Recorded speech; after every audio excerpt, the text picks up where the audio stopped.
Hello, everybody, and welcome to Low Ink for March 2026. I'm Saucy here with super Jokera, and we are going to be looking at Ice V versus Isengard to start off this Low Ink. But before we get into that, Jokera, how are you doing? I'm doing good today. Got a first set here. Oh, you already said the team names, didn't you? Listen, I think it bears repeating. I'm not bad at it. Ice V versus Isengard. Plus, I feel like Low Ink, with all the Ludi sets that a lot of teams are getting under their belt right now, the practice and kind of proving themselves, Low Ink is where you kind of say, like, you want to show up and get some things under your belt to maybe not be Low Ink eligible anymore. So maybe repeating the names of these teams is what needs to happen because they definitely might be up and coming.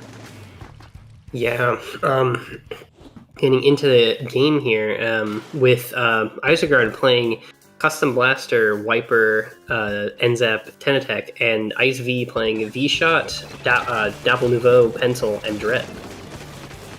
Yes, we do see that Pencil V zap going on in terms of the cooler. Very interesting here because it seems as though Ice V is going largely backless. So deciding to have that zap instead of something a little bit more conventional, definitely interesting. But you see right off the top here, Isengard seems to have a bit of a stronger hold. Of course, getting them the lead ultimately. We have a trade in that corner. And I think both of these teams are just kind of scuffling to see who can really get dominance in these early parts of the match. Yeah, just opening. I've seen a lot happen a lot on Zones Mahi, where one team starts locking out and Ice V's already pushing up extremely far, trying to lock out Isengard from getting anywhere close to the zone as the water is starting to drop here. Yeah, honestly, not so surprising. Ice V, like we mentioned, is backless. So I feel like they're going all in on the aggression, and you see several people getting caught there, perhaps by the Custom Blaster. And there's just no one. I think that Ice V, they've backed up a little bit. Perhaps they got a little bit caught up in getting checked for overextending, but Rose with this Zuka not quite gonna find anything. And you see, look, everything is ticking down, and it seems like there's just no way back into mid. We're counting down here, and that Reef Slider not quite gonna do it. First game pretty handily goes to Ice V. That was a very quick game. Isengard had the zone at the start, but then from there it was pretty much just Ice V having complete and utter control over the zone. Again, just locking out Isengard from even getting there, which, given their comp, makes a lot of sense. Yeah, I think that a lot of also what they were depending on is they had that dapple with the Reef Slider I saw several times, but as we know, after that nerf that was a few patches back, you can't just... Mahi Mahi used to be Reef Slider auto-capped if you had the proper gear, but that's not the case anymore. You need that backup, and so it felt like a lot of members of Isengard just kind of Hail Marying trying to get that zone, and it didn't work out for them. But we're moving on to Tower Hagglefish Market, and what do you think about this map mode? Personally, I'm a huge fan of this map mode. I think it does a lot of good in being able to move you around the map, having you focus on different areas, especially with how far the tower gets to the edge of the map. It really puts your skills to test on actually being able to control vastly different areas. Ooh, interesting input. Actually, Jokera, what weapons do you play? Because I actually find Tower Hagglefish is so difficult.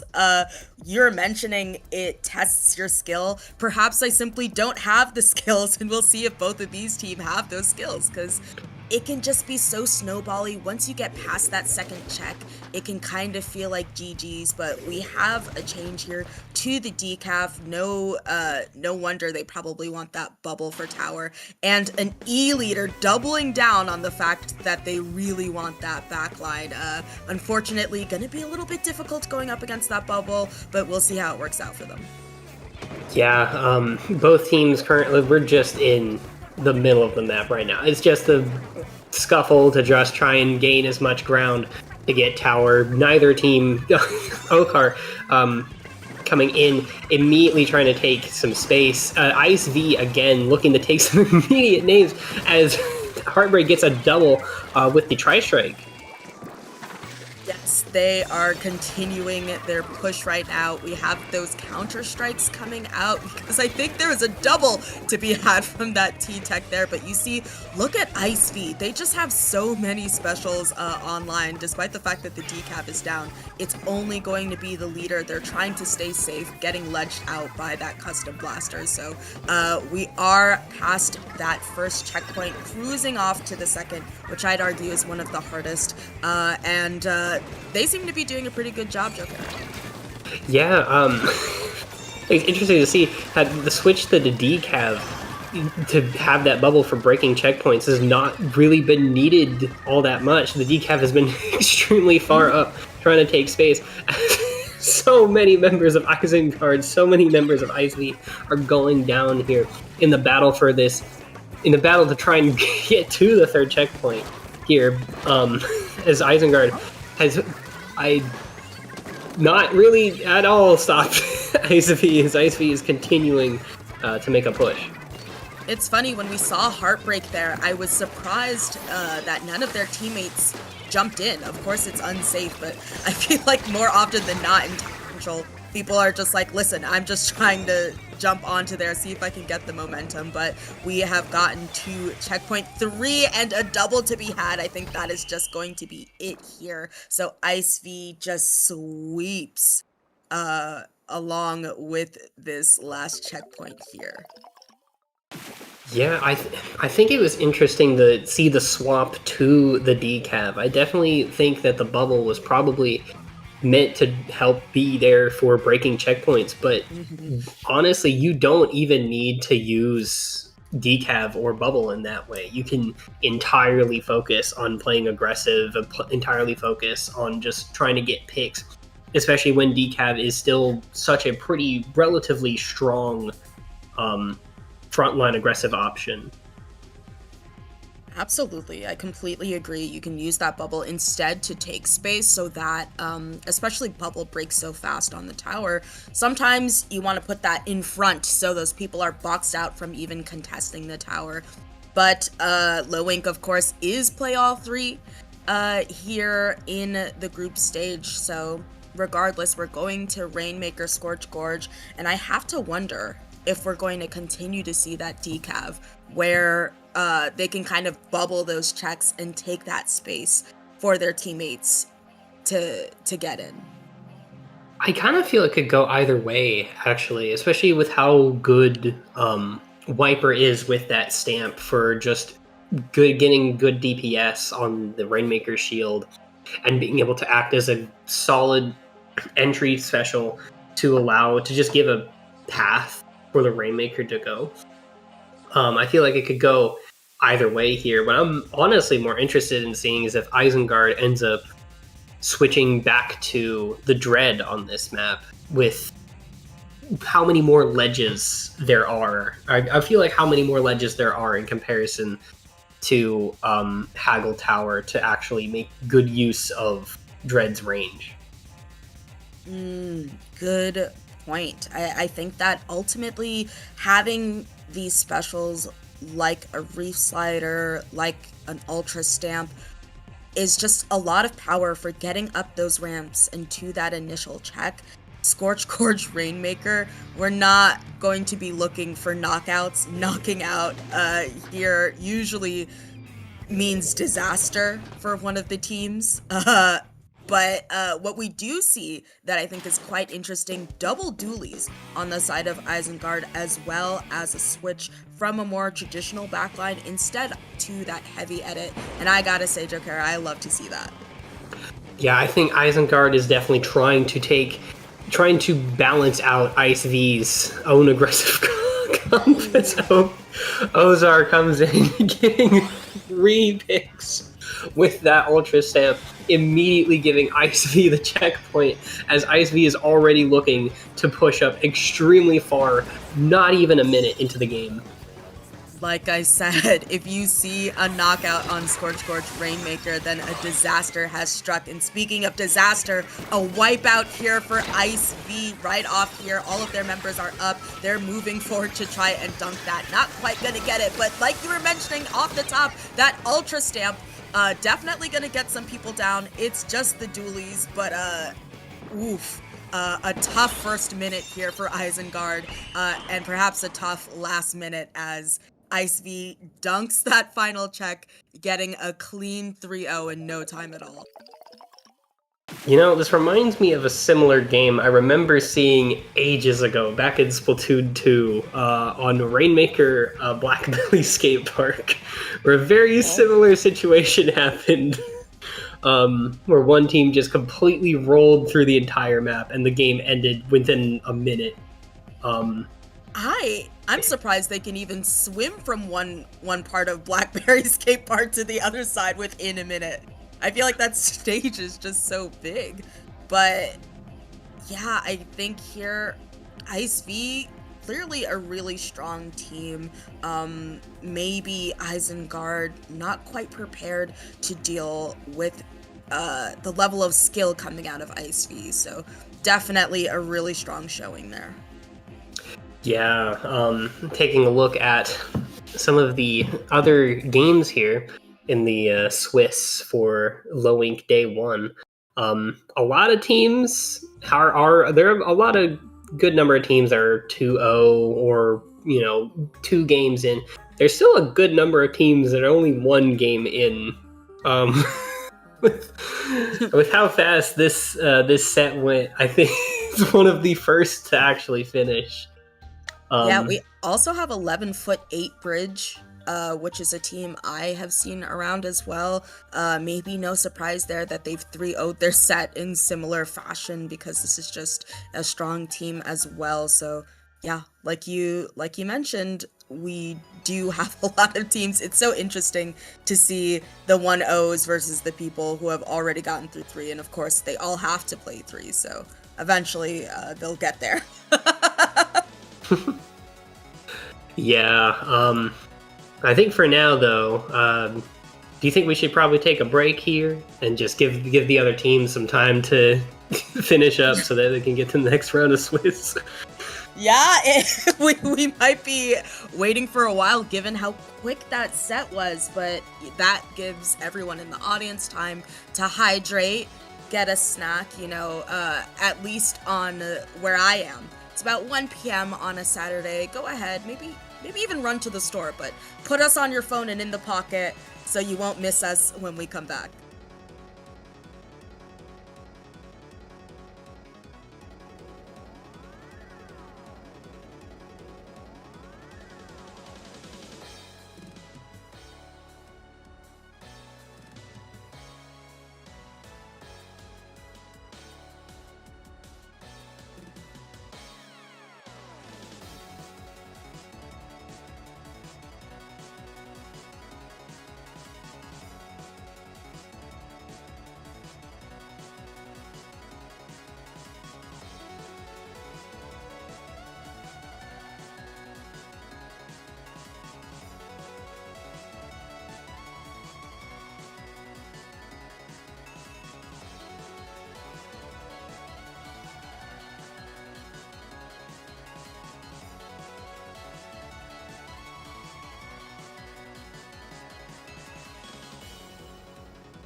Earlier in 2025, we brought to you one of the most enticing and innovative tournaments. A unique championship where the winners of 8 Splatoon lands face off to see who and which region would take home the crown. LCS champions. I say we do it again. Today we are announcing the Splatoon 3 LAN Championship Showdown 2026. The 8 LANs who represented this tournament are back at it, featuring Big Dapple in New York City, Oh my god! Chai Shoals in Chicago, Illinois, Away and only the blaster. Sea Battle in Seattle, Washington, Clams of their own at that. Look at that lead switch. H-Town Splashdown in Houston, Texas, Cooler is out. We are seeing specials fly. Sunset Surge in Tempe, Arizona, And people are jumping in rice. I think this might be a knockout. New England in Boston, Massachusetts, Take space all over the place. Booyah Bay in San Jose, California, Whether they're going to be able to get this basket, this ball in the basket is. and defending champions Gatorland in Gainesville, Florida. This hammer, unfortunately, gets picked. 8 amazing lands crowning the best of the best. But why stop there? This year, we want to bring more excitement, more drama, and more champions. We will be expanding from 8 teams to 12 teams. Which lands will be joining us for the first time, you may ask? A land staple that has been dominating the Southwest, SoCal in Irvine, California. An up-and-coming land with tons of excitement, Anarchy Nova in Ashburn, Virginia. A land that has been in the works for a while and has gotten plenty of traction online. Don't Flounder at the Function, Cary, North Carolina. And a land north of the border with a strong community presence, Toronto Roca in Toronto, Ontario, Canada. These 12 lands will crown champions between January and early April 2026, with the 12 winners having the opportunity to face off in an online tournament on Sunday, April 26th, 2026.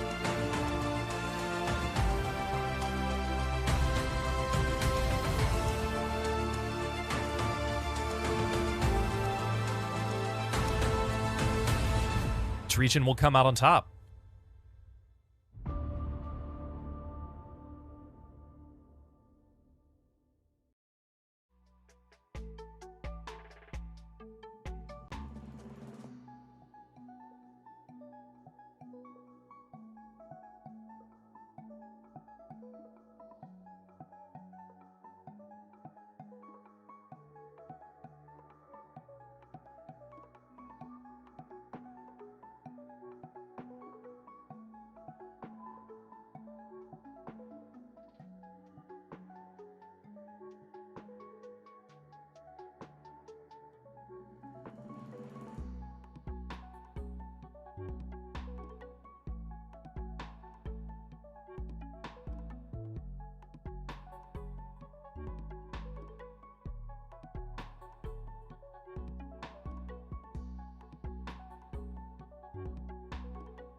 Hello everybody, hope you didn't miss us. Welcome back to Low Ink March 2026. I'm still Sasu, here with Jokera, and we're looking at Time Flies versus UNM Splatoon Cherry. Excited to get into this round too. Yeah, I checked both teams. I think both of them ended up going 0-3 in their previous round, so both of them are currently looking at a game down out of I believe it's 6 rounds of Swiss is the way that Low Ink works. Yeah, and some interesting teams here as well. Time Flies, I know, has played in some low level, usually like Div 7 below Tur stuff, and then UNM Cherry is a CCA team. Oh wow. I think, wait, do we have everything all set up? Have both of the teams been proper? Okay. Yeah, I was like, that's Joe Ryan there. I was like, Spec Nia on June. Like, something's not checking out. I think they accidentally, sometimes, listen, this is why I'm never the person who is hosting. I don't care if I'm wired. I don't want to do it because I'm gonna end up messing something up. So just going to make sure that they have the proper people on the right team so we get back into it. Yeah, we can, I guess, look ahead at some of the maps here. As we have Clamblitz, Barnacle and Dime, Splat Zones, Umami Ruins. And if I'm seeing this right, that's Tower Control Mahi Mahi Resort. Honestly, you see sometimes lesser played map modes in Low Ink. You're certainly... There it is. Tower Control Mako Mart, a little bit more conventional. Listen, everybody knows that I have a Clash in my back pocket. And I love Tower Mahi, but I get it. Everybody else doesn't.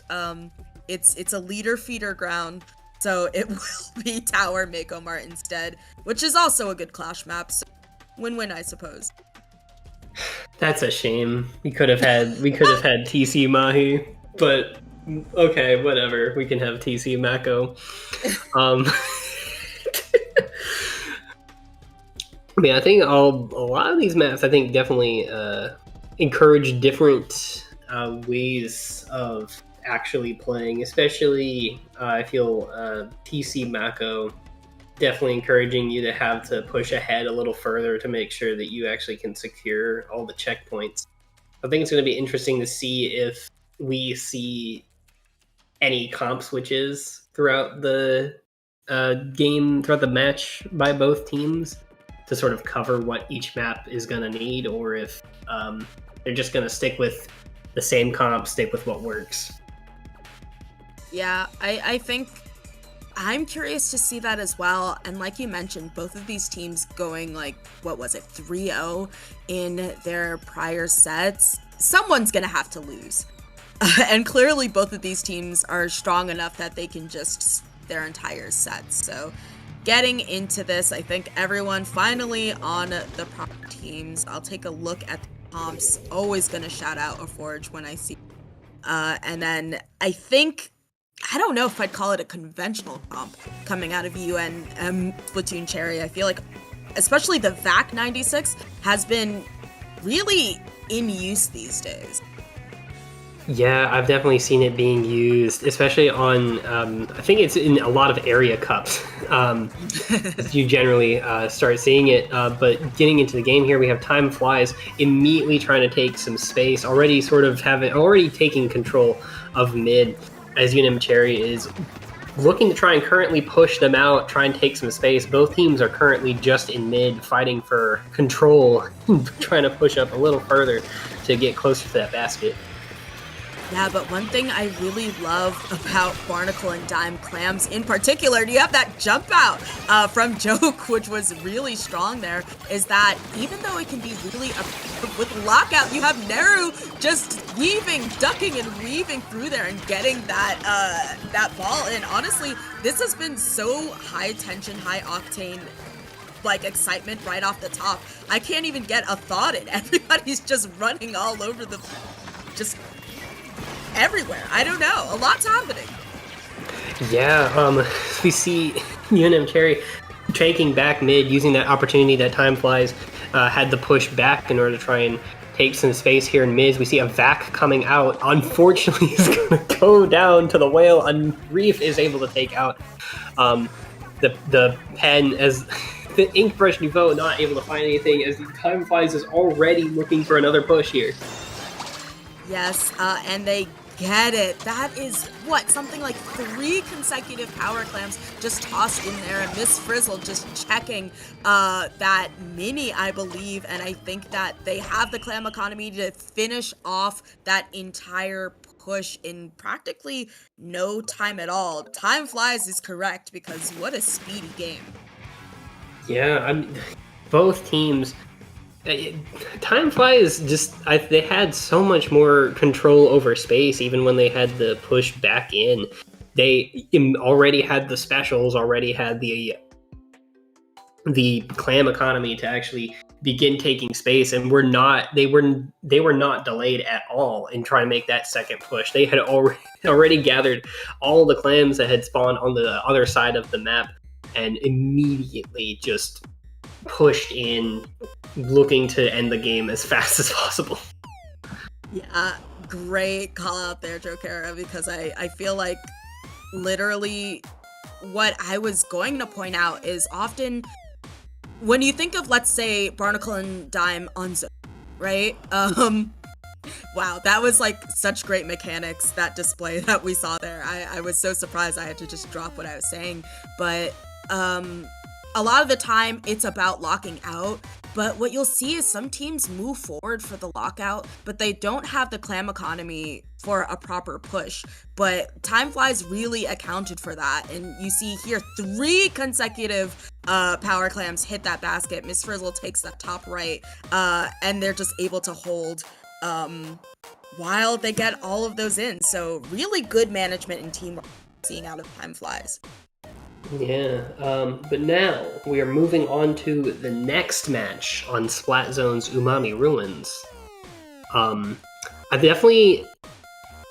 To say the maps are kind of similar would not be... It's not untrue, but also both maps, I feel, especially in terms of how they play on the different modes, require a lot more different... They require a different set of skills, especially with Umami Ruins, where you're more so looking to try and take that snipe, try and playing around mid, taking the middle block to just get as much space as possible. We saw the aggression coming out of Time Flies. I wouldn't be so surprised if they do indeed take the enemy dome, move up through that choke point, and go for the utter lockout like they did on Barnacle and Dime. But taking a look at these loadouts, we have a switch from the Forge onto the Frozen Pro, so they're going to have missiles. I think that's really helpful for 2-zone affairs, seeing as though, if someone's standing in zone, it's a little extra paint that you can kind of have to cap over that, since we're going to be seeing a lot of neutralized zones due to there being 2 of them. Yes, and Unim and Cherry is looking to immediately take some space, having a massive comp switch, tried changing out nearly every single weapon, bringing out Paintbrush, V-Dapple, Blob, and Splat-Toolies. The Splat-Toolies just fighting for their life in the other court. As Time Flies is still trying to get some space here. So many members on their side are just going down, looking to try and take the left zone, as Unim Cherry is looking like they are having a massively different strategy going into this next game. This is so interesting what we're seeing here. Aside from the fact that practically everything has changed, I'm curious if that's perhaps that's their zones sort of thing that they do. Perhaps that's specifically something that they do for Umami. But what it felt like I was seeing is that several members of UNM's Splatoon Cherry were going down, but yet they were keeping the zone somehow. There'd be only 2 of them. And you see here, there's only 2 of them, and still, Time Flies does not have the zone. It's extremely interesting, especially because Time Flies has that dynamo that we've been seeing more play out of, and this entire scuffle this entire time, Time Flies hasn't been able to get it, and just with those 2 people, UNM Cherry, they have a spectacular hold going on here. Our Time Flies finally able to put a penalty on UNM Cherry. Just like you were saying, that's 2 members trying to hold the zone. Time Flies is finally looking like they're able to get a push here, using so many specials to push the Paintbrush and all the other members on Team Cherry all the way back. UNM Cherry currently finally pushing back in. Perhaps Time Flies used their specials a little too soon. I'm inclined to agree, because I think for the first time ever, we're not really seeing a fight in mid. It seems like there's just a steady hold going on for UNM Cherry, but the missiles are going to come out, like I mentioned before, going to put a little bit of paint on that zone, and I think along with these strikes, finally, once again, Time Flies is able to stop the bleeding and put even more penalty there, but a Crab is out, you have that rain, lots of specials, Cherry, that's what gets them the zone ultimately. Yeah, Time Flies has just not been able to have any solid hold on the zone throughout most of this game. Perhaps they're going to finally find that hold now, as all but 3 members on UNM, or all but 1 member on UNM Cherry goes down. As Time Flies is out of their penalty now, looking to try and take some space.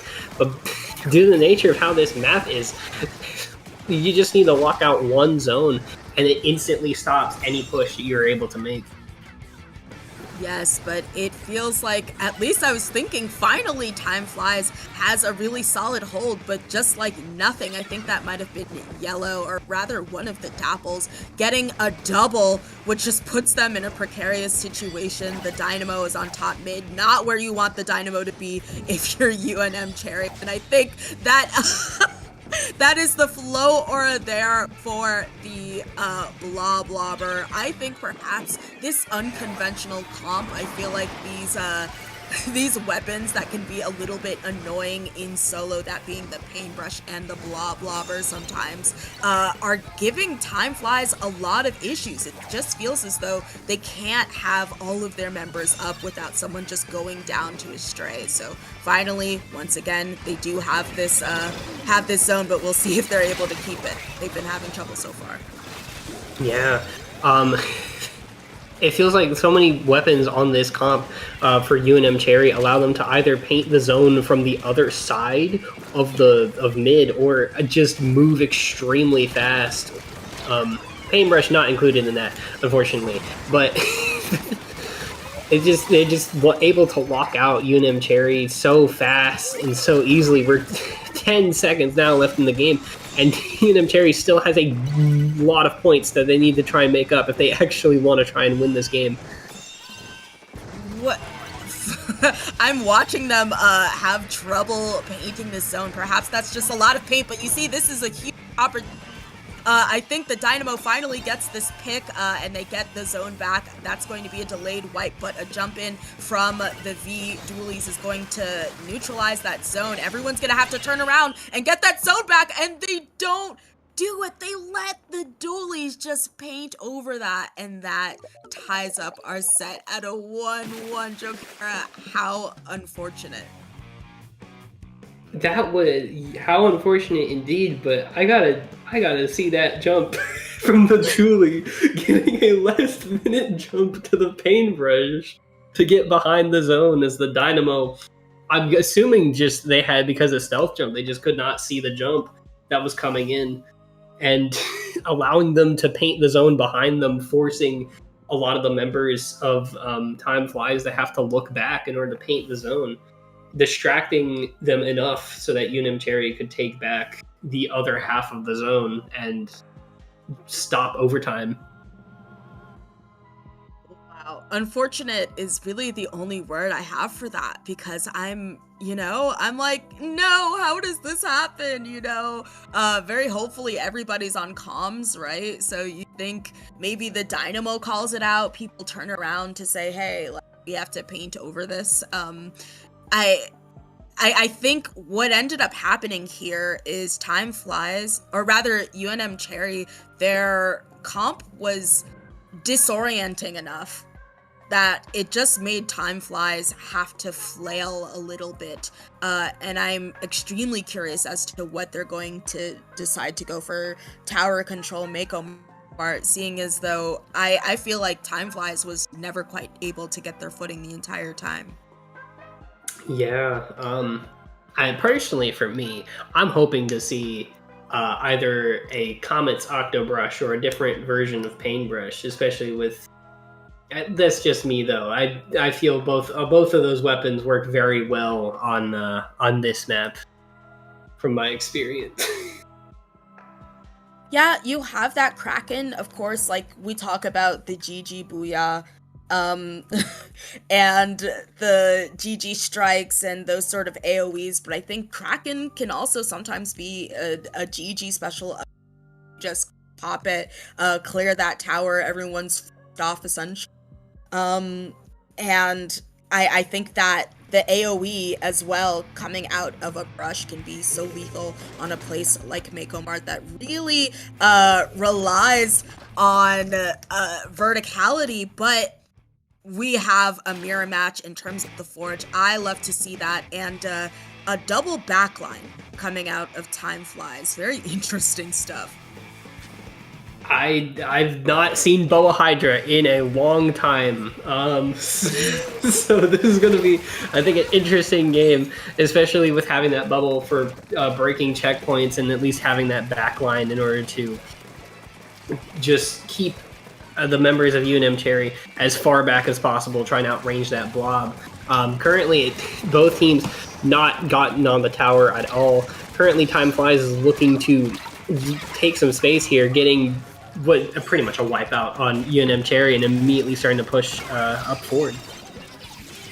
Yes, and I think they have good spacing. You see that flank there, gonna get checked here by Miss Frizzle very expeditiously, and Juice just holding down that tower ultimately. Once again, another flank being checked, and I think that Time Flies, perhaps they've gotten their bearing on what it is that they need to do, because they are just eliminating all of the members of UNM Cherry, and since they've gotten on this tower, it feels like they haven't even stopped. Yeah, already gotten down to 13, a really solid lead. For the start of the game, it's a really solid lead. Time Flies already looking to shut down, so many members of UNM Cherry, not able to push back in spite of getting the stop on that tower as Time Flies is pushing once again. It feels as though Time Flies, their answer to what happened last game, is feeling like perhaps they were being outranged, being able to check that perhaps was difficult for them. So now bringing a Hydra to the party, one with Bubble, like you said, to break through those checkpoints, has really been helping them. You see two members going to go down to that Booyah Bomb. I think that Brush going to be checked, and a stylish wipeout on this third game at the very end, giving this game like almost a 100-0 push there for Time Flies. Yeah, I definitely think the double backline comp at least helped in that regard, being able to shut down a lot of the frontline weapons on the side of UNM Cherry that they don't exactly appreciate having to fight double backline. I do think the double backline has many problems in trying to run it, but when you're running it when you're running it and you don't exactly have to worry too much about paint, it allows you to concentrate a lot more on kill power or support with the weapons that were being chosen. And I definitely think it definitely allowed Time Flies to sort of lock out UNM Cherry from being able to push in, because so many frontline weapons had to just keep pushing in against weapons that just outranged them entirely. Yeah, and you see that play there, having that Ultra Stamp come in from the side and essentially pincer two members of UNM Cherry was really helpful for them. I actually, not gonna lie, I was a little bit surprised by the Hydra pick. I think that Splatling can be a little bit weak here due to how vertical it is, but really, that Hydra didn't have to do much swimming up stacks. They were on tower the entire time, pressuring the enemy plat while the rest of their teammates just really cleaned up those kills while people were dealing with the Hydra and the Rapid. So definitely it feels like this entire set was a game of comps, and ultimately Time Flies came out on top. Yeah.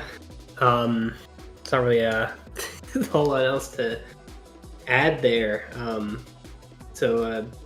Time Flies is currently going to be 1-1 now. UNM Cherry 0-2, giving them a lot more leeway in being able to make it to a higher bracket in day 2. And looking at it, most of our sets have actually wrapped up. We've got 3 sets that are currently on their 3rd game now. So I guess we'll be getting into round 3 pretty shortly. Yeah, probably. Like you mentioned, 3 on the 3rd game.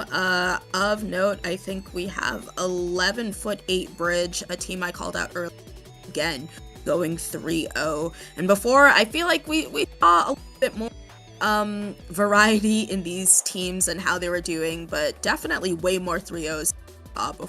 So I think we'll go to a short break, but don't you go anywhere. Don't go too far, because like Joker has said, we will probably be right back.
Hello, everybody, and welcome back to Low Ink March 2026. Now, I know what you're all wondering and what you're...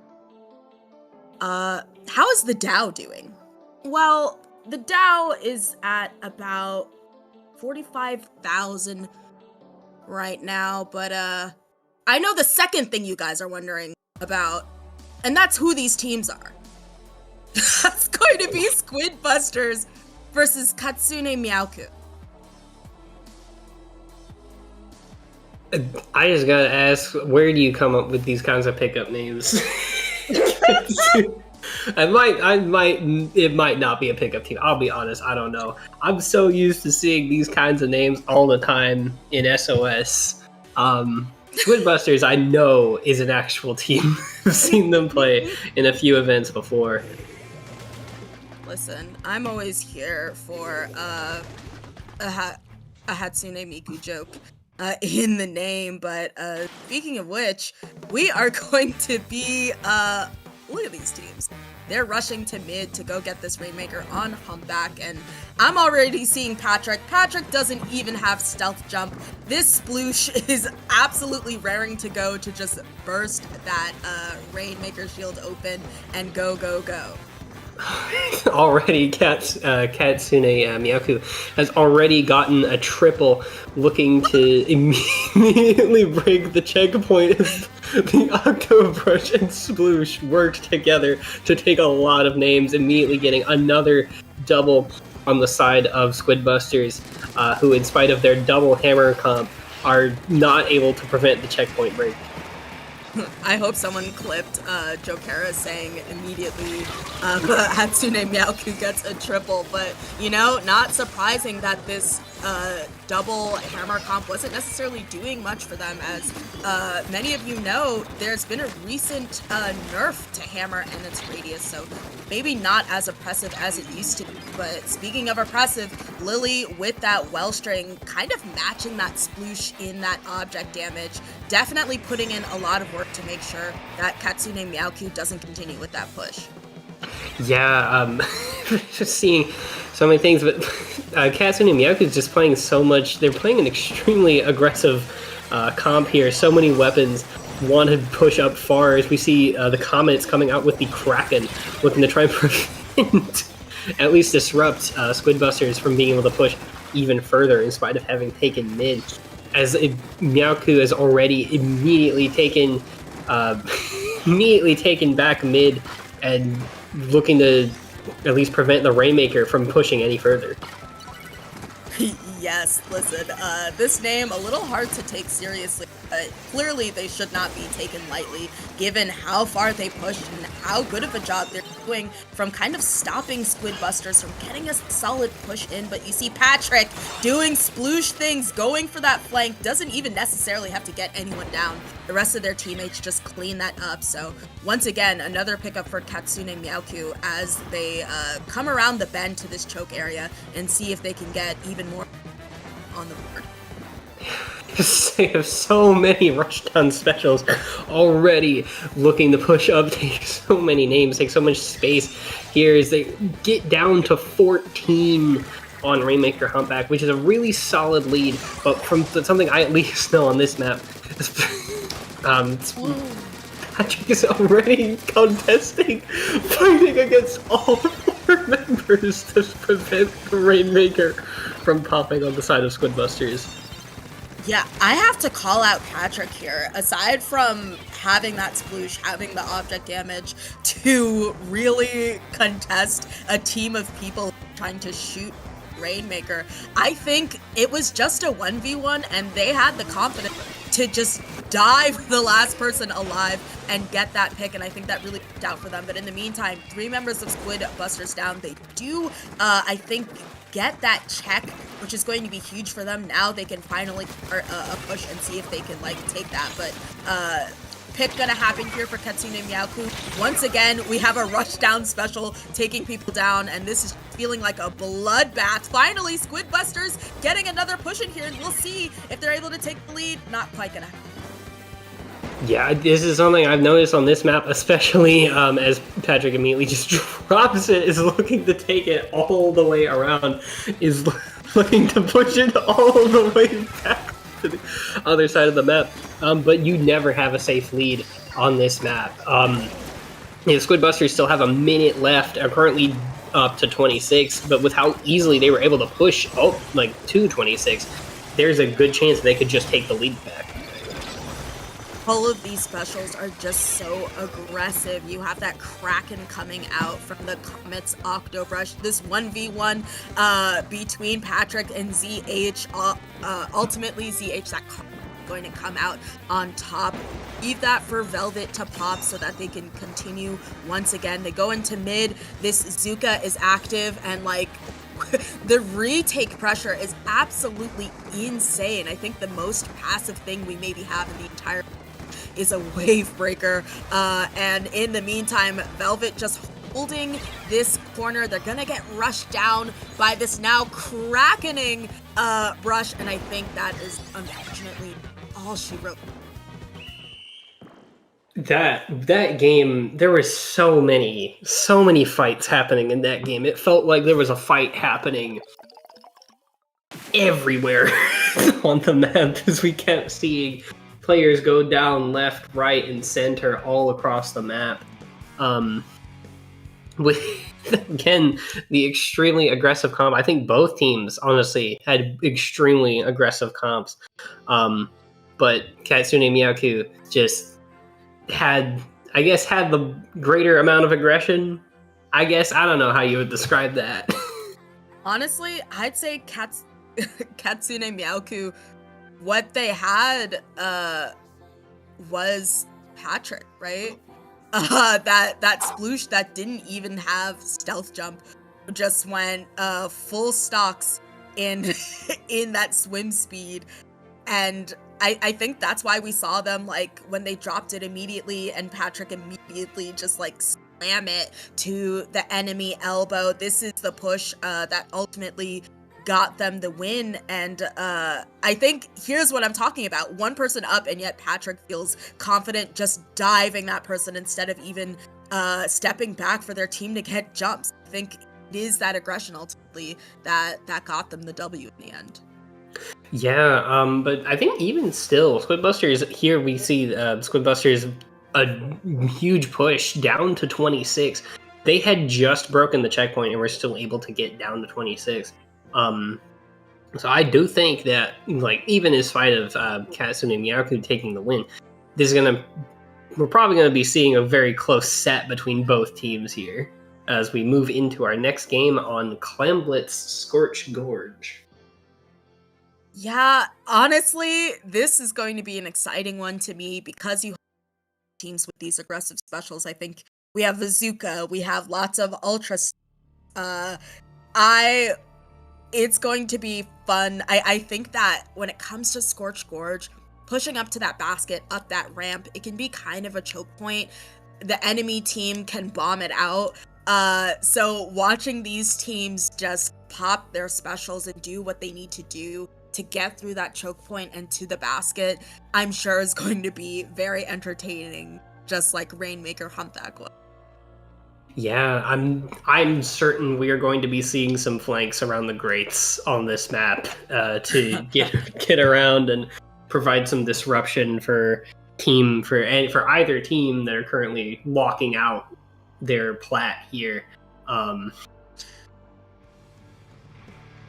I'm certainly curious to see what these loadouts are. I think Wellstring and Sploosh are typically used for Rainmaker specifically, and you see both of those players opting to switch on to something else. We're going to be seeing the Sticker Stamper out of Patrick, so they have that Booyah likely for pushing, and Lily going to be on the, I think the Inkling Bow with Chumps. Yeah, a lot of paint coming out on the side of Squid Busters, and Glenn able to take care of a lot of the paint comps that would allow for their blaster and mini to take a lot of space. Squid Busters already getting a double here with that stamp, already sort of taking massive control of mid here. trying to get clams, just trying to find an opportunity to push in and break into the basket. Yes, it felt as though Squid Busters had a really heavy hold on mid, but Catsune and Meowku really chipping away at it little by little, making sure overextend, which is very interesting. As the that last game, I feel like no one was necessarily about overextending. And speaking of which, we have this Comet's Octobrush just diving the team, being punished for that, though getting a trade out of it ultimately I think it's going to be super helpful. And Lily activating that flow aura, taking that mid once again, as much as Catsune Meowku was chipping away at that lead. Oh! 3 of them go down in one go. Really great shutdown here. Yeah, neither team has really been able to get a solid push going. Whenever they do take control of mid, it just gets shut down by the other team, or they never have enough players as they would want down. Squid Busters has definitely, I think, had the most control of mid here. But even still, they're just not able to push in. Meowku keeps locking them out, preventing them from finding an opportunity to get in. We'll see if their mini can find something that with their stamp here, already priming a jump in, allowing Squid Busters to finally put some points on the board. It's so funny, Jokera. I was just thinking to myself as I looked up at the UI, I'm like, hey, why is it so difficult for them to push? They've got that hammer and they've got that booyah. And just as I thought that, they popped both and finally successfully pushed in. So they just barely have the clam economy to keep this going. They're down to 53, past that magical 60-point mark you want to get to, so you don't just give the other team a power reason. And I think with 2 people down, that spells the end of this push, and it's especially important that those 2 people are waiting for Catsune Meowku in this elbow area, because wipe Scorch Gorge is small enough that a counter push is imminent. So good job keeping Catsune Meowku in check. Yeah, I mean, again, Meowku, the pushing in, the Squid Busters is still just able to push them back out, not able to get any solid control over mid here.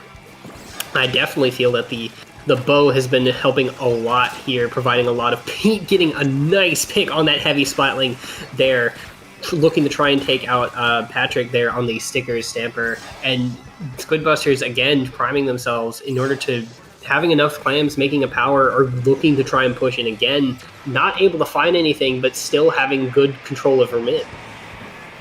Oh, and unfortunately that is going to be a power clam just expiring before Patrick can get it, and Patrick will go down as well. We have Flow Aura activated, and a push is imminent. I think this brush is just kind of trying to survive for their life, but Lily has this prime positioning. It feels as though they haven't been moved this entire time. They can just kind of chip out whoever it is they want, and they know that they have time on their side. They have just under a minute left here, and a pretty good hold. So a bit of a flank there. I think Patrick getting a really critical pick, but we'll see if this actually culminates in a score on the basket. Yeah, the Meowku Octobrush finding a good flank, getting a double there, putting both Power Clan members, both Power Clans on the side of Squid Busters down. It's going to be a matter of if Meowku even has enough clams here to maintain a push, and if they can even get into the basket here. Doesn't look like they're going to be able to maintain that push for longer. They still do have a pity, and they are still going to have some amount of time in overtime, and with control of mid, there is a solid chance that they could make a counter push to try and get the lead. Yes, we're going to be triggering overtime here, so there is time. I think for the first time we have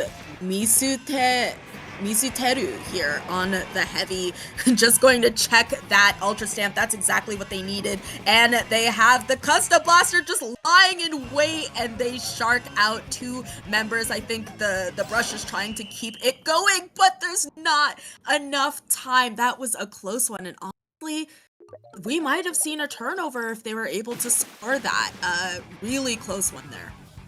Yeah, it definitely felt like Squid Busters they just had so much of a harder lockout over mid in comparison to that previous game where it felt like Meowku was just putting Squidbusters all over the map, trying to have them take fights, attempting to disrupt any amount of hold that they could and any protection that they could over the checkpoints.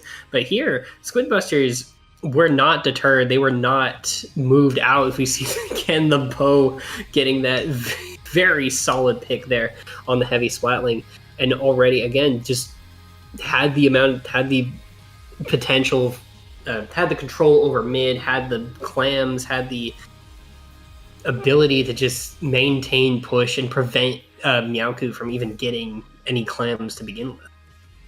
Yeah, it felt like you had Lily versus Lily on the bow versus Mizuteru L on the heavy splatling, and it felt as though the bow was really able to set up and keep control of mid for practically the whole game, while you have Mizuteru L here having a little bit of struggle keeping space, having to constantly back up comparatively. And I have to wonder, having Patrick on this weapon, on this midline that's a little bit less aggressive, you know, maybe a little less likely to dive people, I felt like a lot of the aggression for the most part was coming out of the brush and the brush alone. And I wonder if that was to Catsune Meowku's detriment.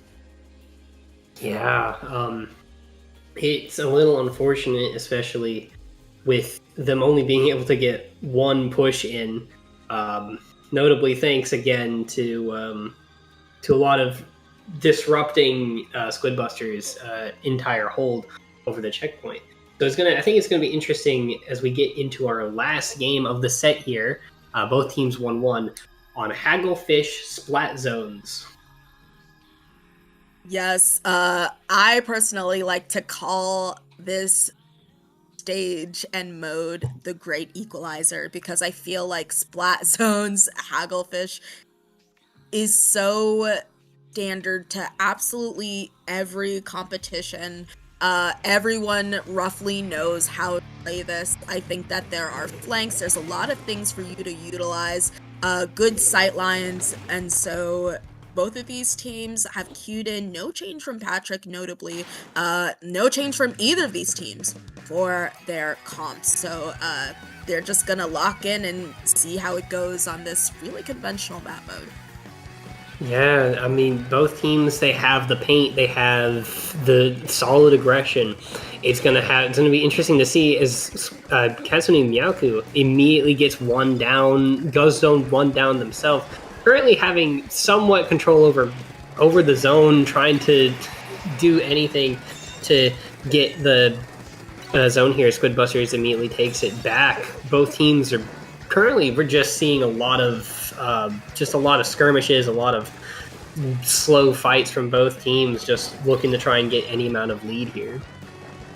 Yeah, but somehow, at least for now, it felt like Squidbusters had a nice hold here, but I think with those two members going down, perhaps caught off guard, because we heard that splashdown, especially perhaps by Panic, but Lily just getting that ink tank refill, especially with those chumps, is going to allow their team to go back in here.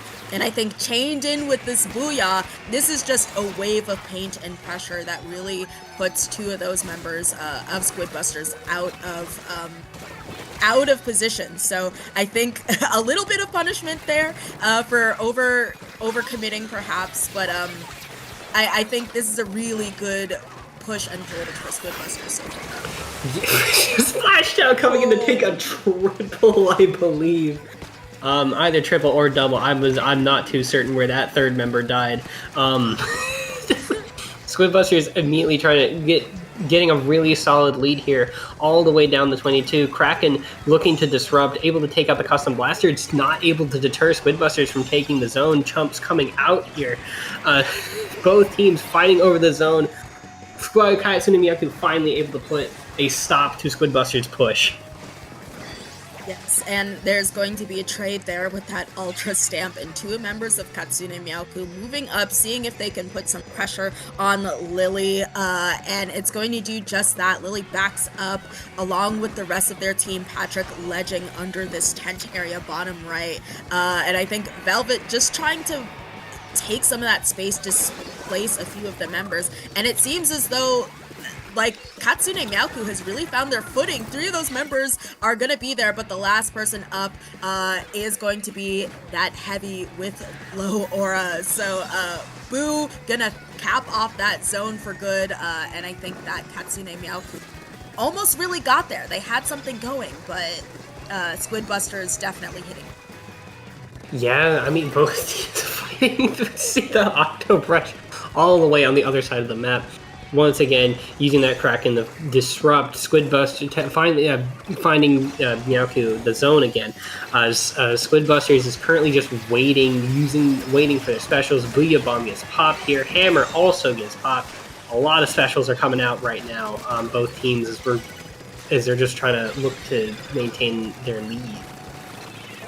Yeah, it feels like both of these teams right now are being kind of tentative. You saw that Booyah Bomb be thrown out from the forge along with pain. Rather than just trying to knock out, everyone's just kind of biding their time. But Silly Cat, you see, gonna get the drinks ready for the team. The chumps out as well. And we're just over a minute left, but you see, there's just so much off-angle play that I'm seeing. Like, everyone trying to get these sneaky picks, because sometimes all you need is 2 people holding hands, placed in the same place, especially up against the splashdown, and that can really give you the hold that you need. Yeah, as we see the splashdown coming in, looking to find a pick on the heavy. Hammer coming on the side of Squid Busters as a counter to counter that 2 down, or the Blaster going down. Squid Busters again taking back the zone. Chumps coming out, getting Meowku down to 1, essentially getting a wipe with the Chumps taking out that ends up there. As Squid Busters is looking to lock out Meowku again, same with what they did earlier in the match. Hey, what can I say? Like I said, sometimes all it needs is a well-placed splashdown, and I think that really gets you what you need. But we have a bit of an early Booyah Bomb here from Velvet. They're just going to throw it on themselves to counter Booyah, the one that was thrown, and they are counting down to the single numbers, and at the end of the day, they win this paint out, and that's going to be Squid Busters taking the set 2-1. Yeah, it felt like that last game, Meowku was just not able to get a solid hold. They did have a pretty good hold over the zone, but I don't know what happened. Maybe they didn't move up as far as they needed to, or had to move back faster than they wanted to.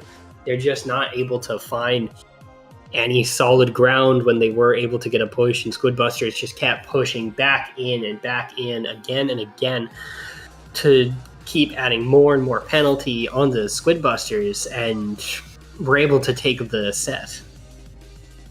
Yeah, I think there was a lot of really good strategy that we saw, like the use of specials. You see this splashdown doing exactly what it needed to when it needed to do it. So definitely gonna have to shout out that Blaster player, which I believe actually were they also on Brush at one point? Maybe I'm trolling with that.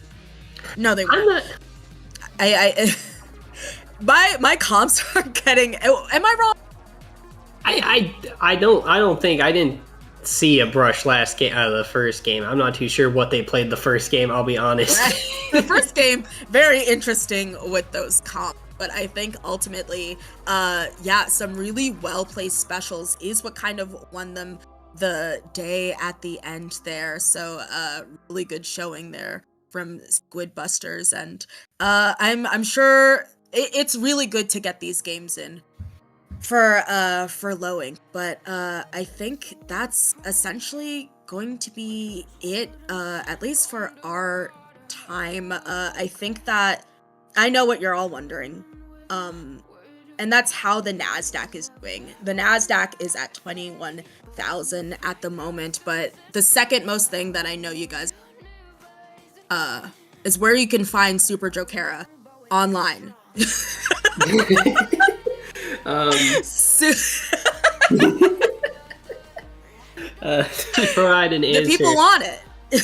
to provide an answer for that, you can find me in a bunch of places, notably at why does it say Super Joker? Okay. Super. Supposed to say Supera Jokera or Supera Jokera on there. I pronounce it differently all the time. .bsky.social on Blue Sky. You can also find me next weekend at Hit LAN Anarchy Nova if you're in the area. And I think you can also find me later tonight on Splatoon Tourney 2 commentating a D9 set, if I remember correctly. Ooh, fun. And maybe some of those players are playing in low inks. We wish them luck. If you want to keep up with me, I apologize. You will not find any talk information there. I don't about it. It was a bit my bad. But you can find me at Sasu Pants, SASUIN, the letters are Pants. I will be also commentating, I think, on Splatoon Tourney, just the regular one. Sorry, Splatoon Tourney 1 is dead. Splatoon Tourney, I will be a Div 5 set with Hammy and also Big Dapple on April 11th. Make sure to come out. It's going to be on my birthday. And if you can't do that, listen, week later, there's Don't Flounder at the Function in North Carolina. So be sure to sign up for that as well if you're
Quick, everyone. Name your favorite tournament in March.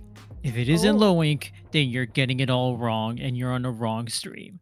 Welcome to Low Ink Day 1, which is apparently a stock market according to the text that was just there a while ago, but it is still Low Ink Day 1. We are now on the latter half of the day. I'm Nito. Joining me is going to be the one and only Grace, and joining us will be the one and only Night Logic and Persona 3 Reload. Heck yeah, Reloaded. I was also going to say Reloaded, so I'm glad you made the mistake before I could make the mistake. But I will be making many more mistakes as I commentate today, and that's okay.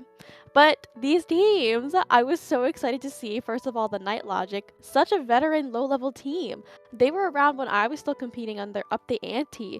If you remember that name, that's quite a throwback. But the Night Logic, you know them, you love them. In Low Ink today, well, first of all, they got Div 8, I think, this past Ludi. But today in Low Ink, they are at the exact same record as Persona 3 Reload. As in, like, they have the same amount of set wins, the same amount of map wins as well. So not only are they trying to gun for a spot here in Alpha bracket, but they could be gunning for other spots in other brackets, depending on how well they do here. But yeah, both of these teams have gotten 6 wins, 9 losses, so they're both 2-3 overall. Pretty neat. And if that Persona 3 Reload roster does look familiar, most of it is going to be Polaris Ruins. Jesse, on the other hand, is also from Splatlanders, a CCA team that I know fairly well, so no surprises here. A lot of common names you're going to see in this Low Ink pool, but we're going to start things off here. Tower Control Inkblot Art Academy. You know it, you love it. It is the best place to be for competitive Splatoon players, I hear. Listen, it's true. I remember when we saw it twice in a row, Super Jump 7, I believe it was. That was hilarious. After losing on it, the opponent picked on it again. So everybody knows her, you love her. It's your mom's favorite counter pick too. But looking into this game already here, the Night Logic is down 2. They're getting a little bit staggered here in mid. They're fighting. It's a bit of a back and forth here. Oguri Cap is going to go down. Jesse's going to pop that jet, trying to help their friend. They're going to trade out a little bit here, but Estrella needs help here on this left side. They managed to clutch up the pick here. So, Persona 3 Reload already on the up and up here, even though TNLJ wants to try to stop that push out. But they're going to get called out pretty quickly. So, Persona 3 Reload already sweeping by onto this first checkpoint. And I was slightly impressed by the move they made onto that plat area, but that Reed slider came in at just the right time as well. It seemed like they were going a few numbers down as they were pushing past that first checkpoint. But again, Reed slider covers for all of your ailments. It's just like a band-aid. It's just like duct tape. You can put it on pretty much anything, and it will cover everything. Persona 3 Reload now past the second almost past the second checkpoint until they do pass it. The 43 remaining will be the mark. Or 40 remaining will be the mark that Night Logic has to beat.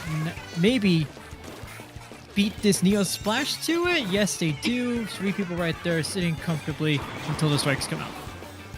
I kind of like the strikes. Nobody quite capitalized off of them, but it was a little bit of like a smoke screen, and it kind of scared off the members of the Night Logic from pushing up there. And as we can see, that did really well for them, because now there's like 3 members of the Night Logic towards that left area, which then allows the members of Persona 3 Reload to keep control of mid a little bit here. But the Night Logic, they got a 3-down situation. They're trying to stagger Persona 3 Reload already. They're already getting onto this first checkpoint as well, and they have a really good formation going on here. Jesse, though, trying to throw a little bit of a wrench into their plans, pops that jet, trying to get a pick here. They do get a pick there onto Earth, which is going to completely stagger the rest of the Night Logic because their backline is down. And that's the end of their push. Ooh, and a wipe too. Oh, devastating.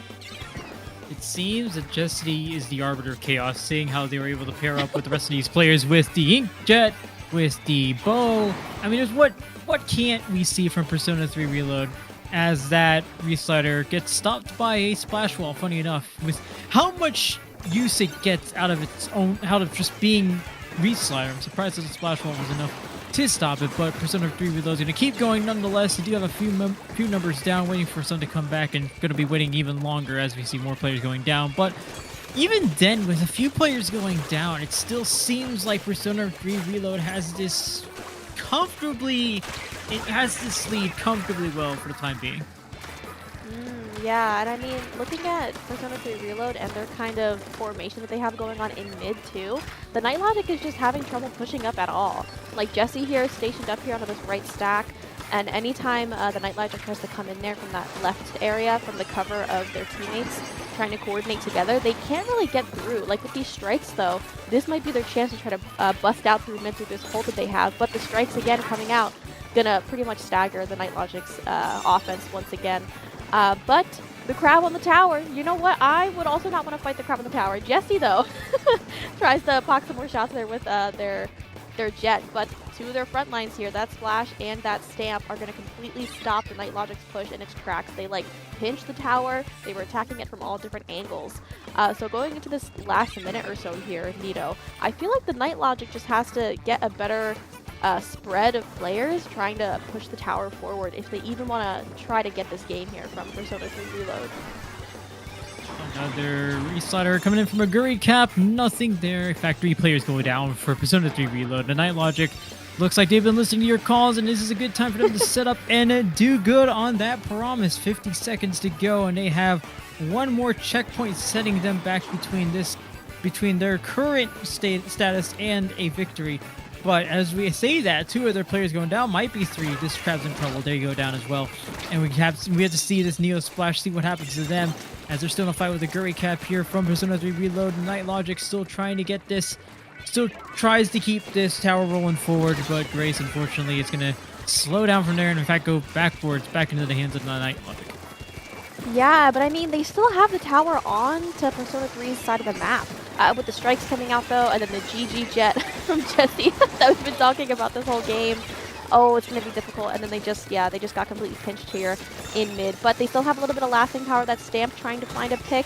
Maybe their friends can jump in here. Not quite. And with only 4 seconds left, it's going to take a miracle, and they can't get to the tower in time. Ugh, tragic for the Night Logic, but Persona 3 Reload, really strong showing from them. The Night Logic couldn't even get past that first checkpoint. And it took them a while for them to do so. And one thing I do really want to point out is that spread you mentioned earlier, Grace. It's that the Night Logic couldn't get their players in the same positions that Persona 3 Reload could, because the way I see it, there were a lot of times in that match where Persona 3 Reload, the team that obviously is a reference to a video game I haven't played yet, gets their players into dangerous spots, but they're also doing it very wisely. I mean, you see the pair up going in on the right side, but you also see the reslider get charged up all of a sudden, and now you have 2 players down. Everything's working out great for Persona 3 Reload. And that's the one thing that the Night Logic doesn't currently have right now. We're seeing this push come out from the Night Logic, and we do see the 52 gal make a move on the right side there, and they do get a pick, but you also need to capitalize on that, and it just doesn't seem like they do. That when you fail to get a hit with that Ultra Stamp, that also puts a hamper on things, but I also know that Ultra Stamp did get a nerf recently, so maybe that's one thing we can look at. Maybe it's just unfortunate you don't get that pick to begin with, but lots of things to consider, and there's certain points in this match where perhaps could have seen a little bit more from the Night Logic. Yeah, what was really interesting too, especially towards the end when the Night Logic was trying to push, was that Persona 3 Reload was really ready for them every single time. Like, they capitalized off of the fact that as soon as one member of the Night Logic, usually their gal, tried to get up onto the plat to try to get a different angle, which was the smart move, one of their front lines on Persona 3 would drop in so that the gal would peel over to try to help the tower move forward. But what's smart about that from Persona 3's perspective is that they did that on purpose, knowing that maybe they would go down in the process, but it took the gal away from where they needed to be. I mean, it's good if you're running like a deathball comp that can kind of work well together and just be a unit and take fights that way, but that wasn't really working for any of the Night Logic's pushes, and that's where they all faltered, because they weren't taking those different angles. So purposefully dropping in and being bait so that the front line takes away their off angle and goes to try to help their friends is a really, really smart move. So Persona 3 Reload, they had that down. They really knew TC Inkblot, and I love and respect it. I mean, it is your favorite map mode. It's your mother's favorite map mode. Yes. And even if you don't know it already, it is. Just trust us. Moving on to Game 2. It is going to be Rainmaker on the one with those weird pillars. Undertow Spillway. What a weird thing to forget on stream, but don't worry about that. We're going to move on with the rest of the matchup. No, that's so true. Listen. A lot of the maps they kind of are like word salad, so I think it's really funny. But I love Undertow. I think it's really funny. Looking at these comps as well, not that many changes here. Jesse here is still sporting the bow inkjet one, which I love. We're gonna look at the crab splash as well, which I also love here. And by the looks of it, Persona 3 Reload is still not going to be running a cooler. So interesting. And I see this a lot in really all skill levels of the game where people run coolerless comps. The good news about Flow Aura is that you still get a similar effect just from having Flow Aura, but you do have to get there to begin with, and it looks like Persona 3 Reload has been able to get there. Yeah, although you do have the coolest, maybe you don't have to worry about it. But the Night Logic has a very good case to make. I mean, Chip has been going crazy with this wiper, and they're going to have the first checkpoint. A wild change from the previous match. They've already got things going within the first minute. Yeah, dang, that first checkpoint going down is really good, especially on Undertow. They're staggering Persona 3 Reload completely here. The jet coming out, the GG jet from Jesse gets the Rainmaker. Ugh, that was a nasty kill there. And now there's only 2 up on the Night Logic, but 16 remaining. They got past that little inflatable thing there. You see that big pink thing and it be bouncing around? Getting past that is like a good sign on Undertow. But I mean, it's not over till it's over here. Persona 3 Reload, we know that they can come back in difficult situations there, especially judging by that TC Inklock game. And they're already chipping away at the Night Logic here. They're only 2 up. That right checkpoint is free, Jesse, if you want to go for it, but I don't think they will. I think they're going to go for the safer option, which is the left checkpoint there. Look at that, already 1 pick from Chippo. Great change from the previous match. We're starting to get something out of those hammers, and that's what you want to see. However, if you're a fan of Persona 3 Reload, what you don't want to see is them going 2 players down already. Oguri Cap holding things down for Jesse, who needs to start making some moves forward. The rest of their players just didn't get there in time to get struck down by the Tri Strikes. But Jay, making a case to win that fight, does not win the fight. Oguri Cap making a case to win this fight. He wins it with ease, doesn't even need the torpedo. Has another fight right in front of him. It's the 52 Gal. It's very close here. It's going to be the reslider that cleans things up. When all else fails, push down on that right stick, and everything will be solved. Oh, that was such a perfect move from Oguri Cap. Oh my gosh. Okay, wait, they're going up onto the grates. Wait, Nito, somebody's got to pick up the Rainmaker. They don't. Okay, Estrella here trying to hold it down a little bit. Oh no! Persona 3 Reload. They got a little bit too, I think they overheated there. They got so excited about all the pressure that they had, all the paint that they had, all the picks, and they didn't pick up the Rainmaker. The Rainmaker in of itself is a weapon, y'all. You can pick it up, you can pop shots, and try to help your front lines as well. You don't have to wait to pick it up only to score points there. And it's interesting too, because I think what Reload is going for there is try to send everybody up front, get as many picks as we can, then we'll come back and worry about the Rainmaker. However, you do have that checkpoint cleared, and right now the Night Logic has the lead in no man's land, so you do want to get there as fast as you can. However, at the same time, they are playing the patient game. They still have 1:45 to go, so in Rainmaker, that can mean a lot of time or no time at all, and right now Persona 3 Reload looks like they're playing with all the time in the world, but maybe you don't need it when you have all these picks coming out from the Stamper and a few more players from Persona 3 Reload as his Rainmakers heading towards that leading spot. Oh my gosh, 44 here, running for dear life from one of the members of the Night Logic. They do get taken out, and now that's 2 down for Persona 3 Reload. It was a little bit of a disconnect there that I was noticing. It felt like the front lines were too far up past the Rainmaker to where they couldn't peel back quick enough to help them when somebody was on top of them. And that ultimately just led to their push kind of falling in on itself there, kind of collapsed inwards. But looking at the Night Logic here into this last minute or so, Nito, they're looking good. Chippu, okay, I would be sitting there too because I get like schizophrenic on Rainmaker. I'm paranoid that they're in the walls. So I too would sit back and watch that Rainmaker there just to be safe. There is always something in those walls Undertow is full of. Many little secrets, one of them being Persona 3 Reload. And, well, it's going to be Estrella here who tries to sneak by with this Stamper.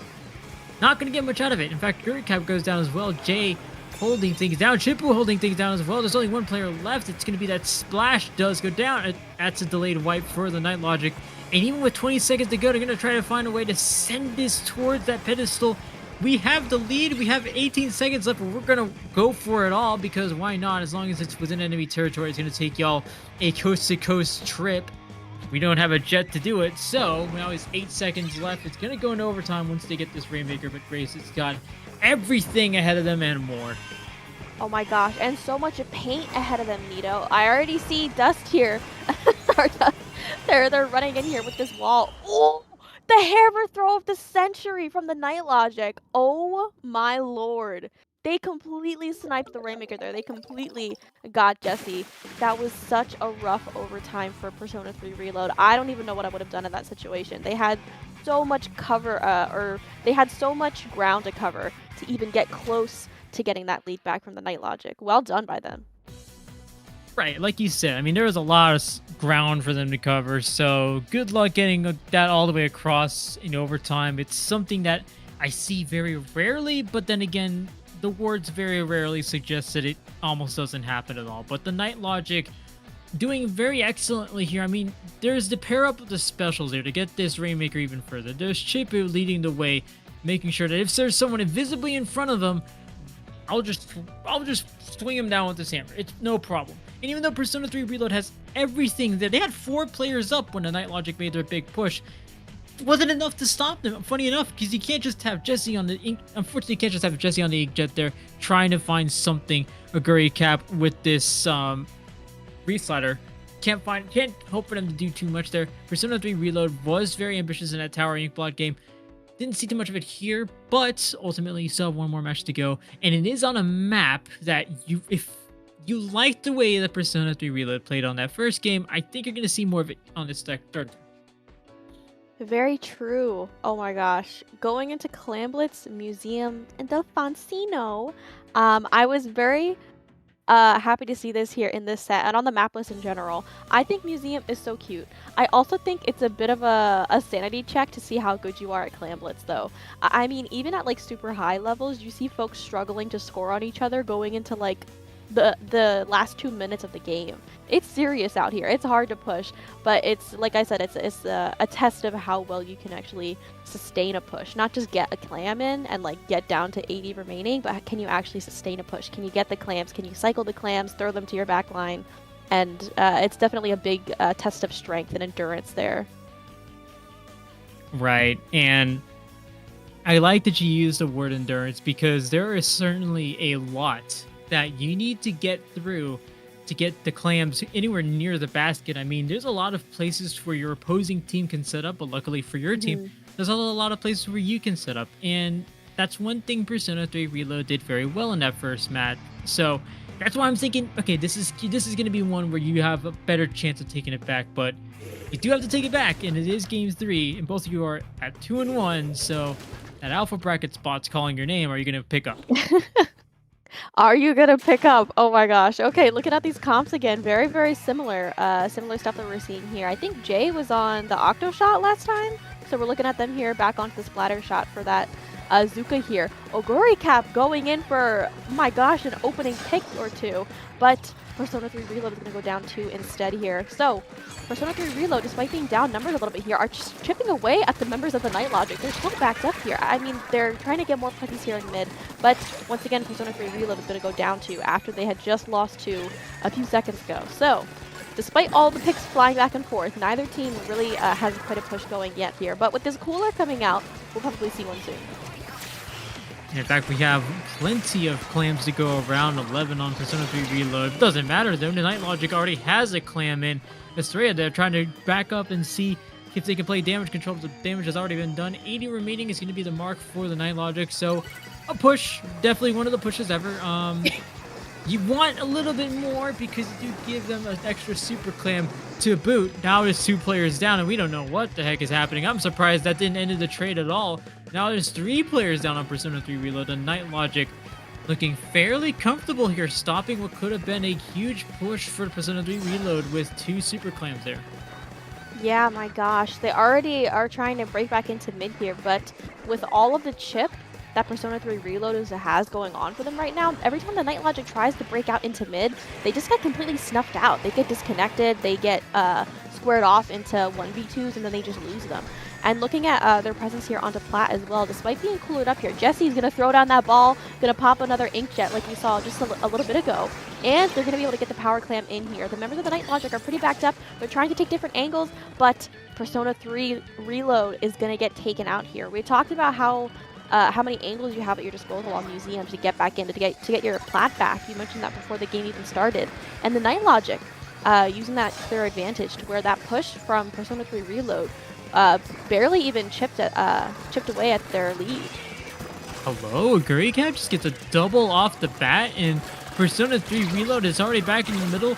It does go, you do eventually end up going down to that heavy edit, but the good news is you are in a much better spot than you were earlier until this Inkzuka comes in from Jake, takes out one player from Persona 3 Reload. The Night Logic looking very comfortable here. I mean, we have Chippu already down on this far right side of the map, and already gets another player down, but now the Night Logic is at a disadvantage themselves. Jesse has a power clam, does have Estrella and Gurrycap right in front of him. Gurrycap has been stellar for Persona 3 Reload. Might see more of him here.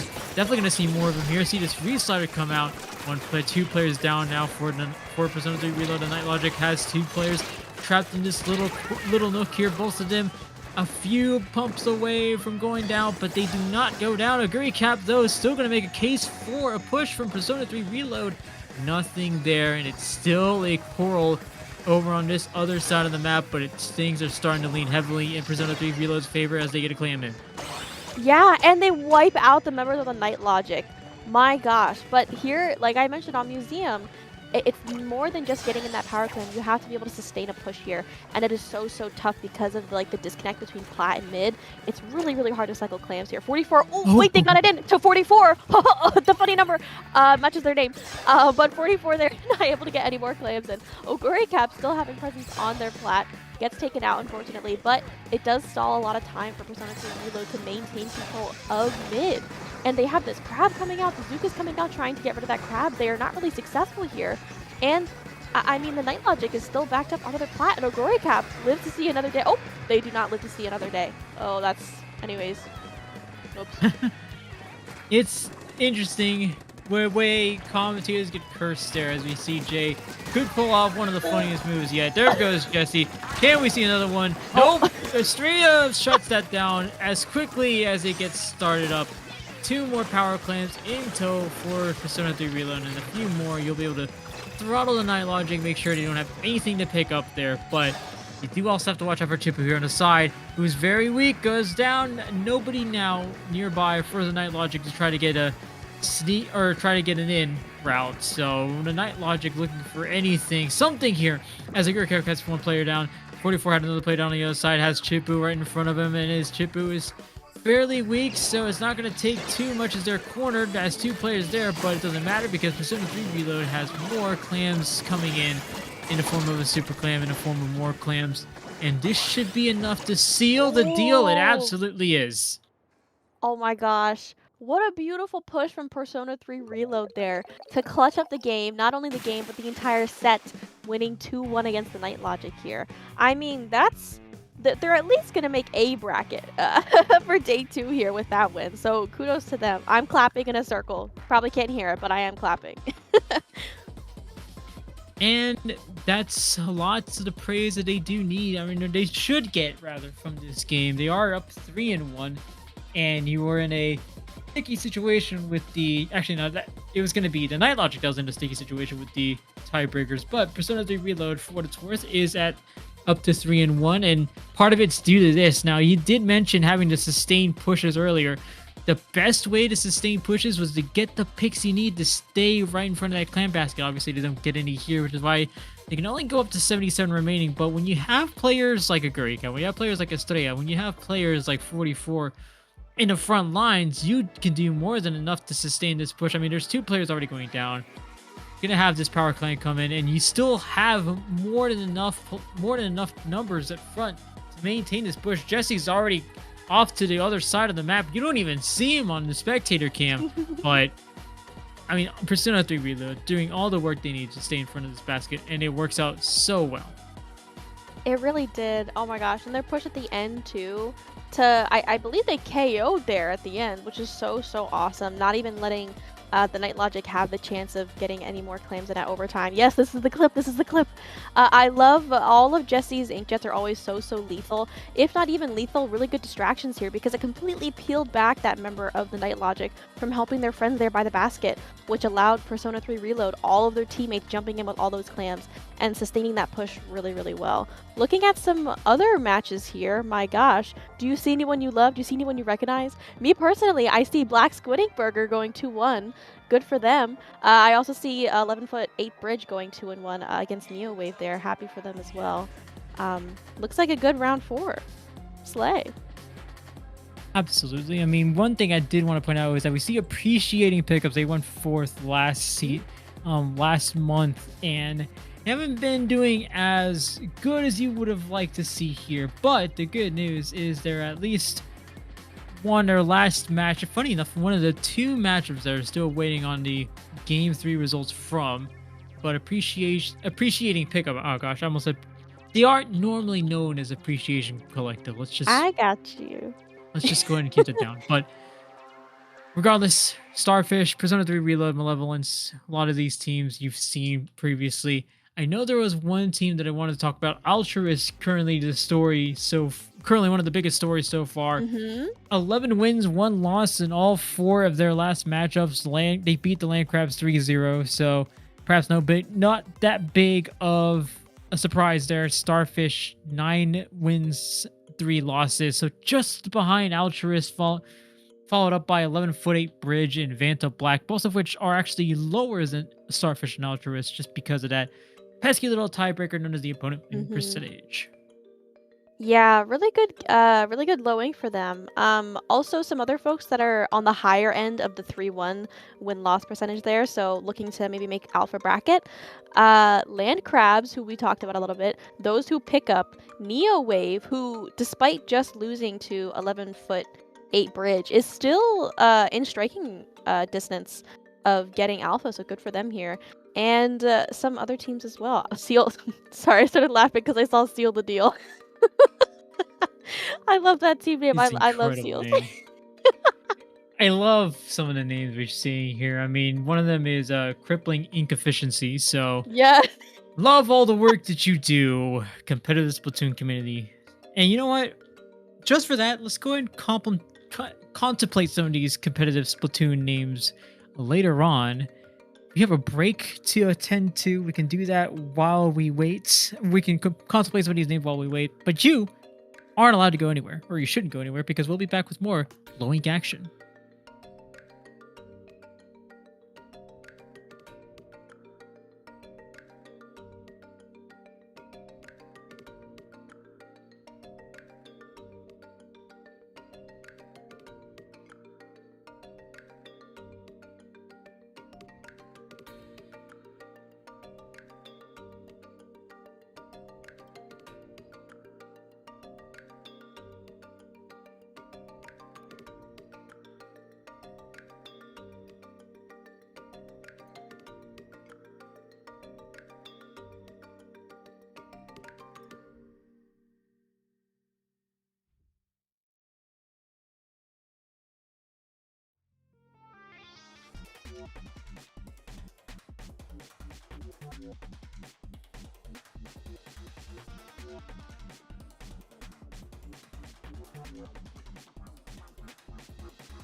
Out of all the tournaments you could have picked in the month of March, we're glad you chose this one.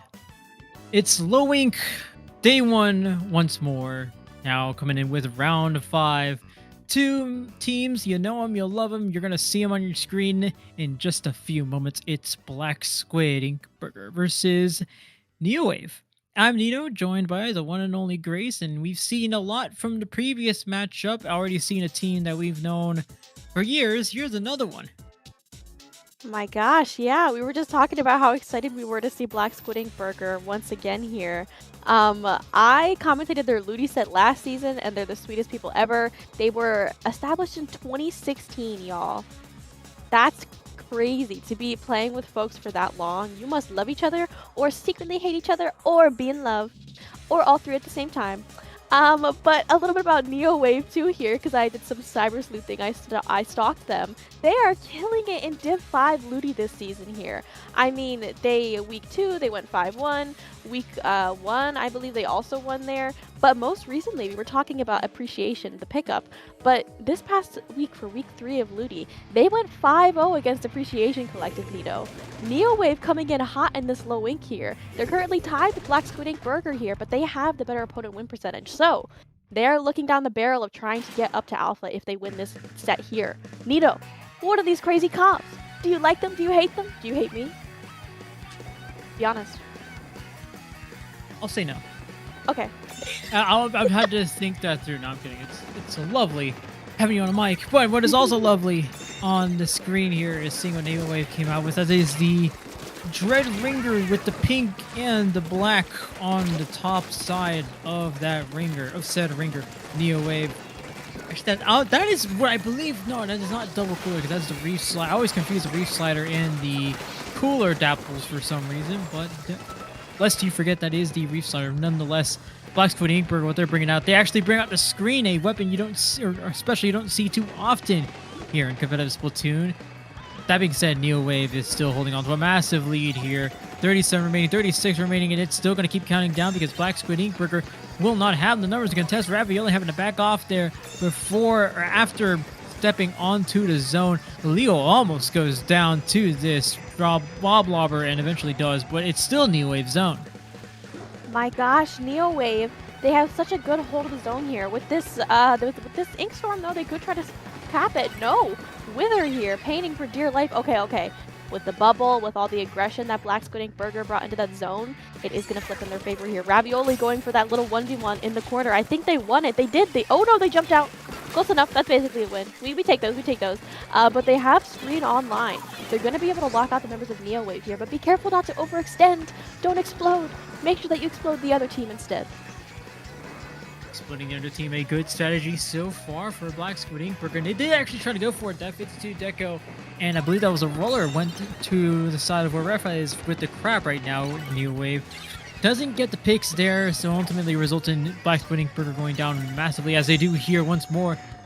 You got Take over here with the roller, tries to find an in route, and does find one eventually. Does not find a follow-up, but Neowave back to where they were earlier. I mean, I did see Black Squid Ink Burger make it pretty far up in enemy territory. I want to see Neowave do the same, but when you get shut down with a sniper rider like that, there's only so much you can do, and most of your options there are just respawn. Yeah, and I mean, they're really good at kind of brute forcing the zone. I think it's because of how much paintability they have on their comp. Makes sense with the blob, the pencil, being able to support their front lines there with the gal and the roller. But it's going to take more than just brute forcing the zone to take this lead back from Neowave here. The reef slide is going to come out, completely throws a wrench into their defenses here. But with the guys of the screen, if they're going to be able to cap, oh no, the bubble doesn't come out in time. They're not able to paint it. That zone looks like it should have been Black Squid Ink Burgers. But you know the silliness, especially of the single zone maps where it's right in mid there. It can be hard to cap them because they're humongous a lot of the time. Yeah, no kidding. I mean, one thing that I want to point out is that, first of all, hey, a 100-0 KO there, I mean, or knockout win. We don't see too many of those on stream, or no, at least in our block, rather. So that's a little change of pace here. But what it does mean is that Neowave is currently, well, I want to mention is that Neowave is currently 3-1. And they're actually on the higher end of these 3-1 teams. They're currently third out of all the teams that are 3-1. So something to look out for, as well as the fact they went 9th place last low in the alpha bracket last lowing. So you were talking about everything that Neowave has been doing in Division 5. I believe that everything they've done so far is a testament to their pure skill. I mean, look at how far up Black Squid Ink Burger was, and all of a sudden it's just Ravioli on his zone here. What this means that Neowave does so well on all sides of the game so far. They've recovered fairly well. They've been able to hold the zone fairly well. I mean, Black Squid Ink Burger has all 4 players up right now, but it ultimately results in Neowave getting the win. I think they're in good hands here. We're going to head into Game 2 and see if anything changes, but it's looking pretty good for them. Yeah, what I really liked about their retake of the zone when Black Squid Ink Burger, they backed up and gave them the space. This was about in the middle of the game. And then I believe it was whoever was on the Dapples, they reef slid in on Neowave. They reef slid into Black Squid Ink Burger and then completely disrupted their retake of the zone because they noticed that they weren't completely guarding their backlines there, trying to get back in through the little ramp through mid on Ramen. So listen, Neowave, like we were talking about, they did well last low link. They're doing good now. They did well. They've done well in Ludi so far. And like you just said, it's a testament to how great these players are here. But Black Squid Ink Burger, very, very seasoned, very prone to be able to adapt here. They have the experience to back it up.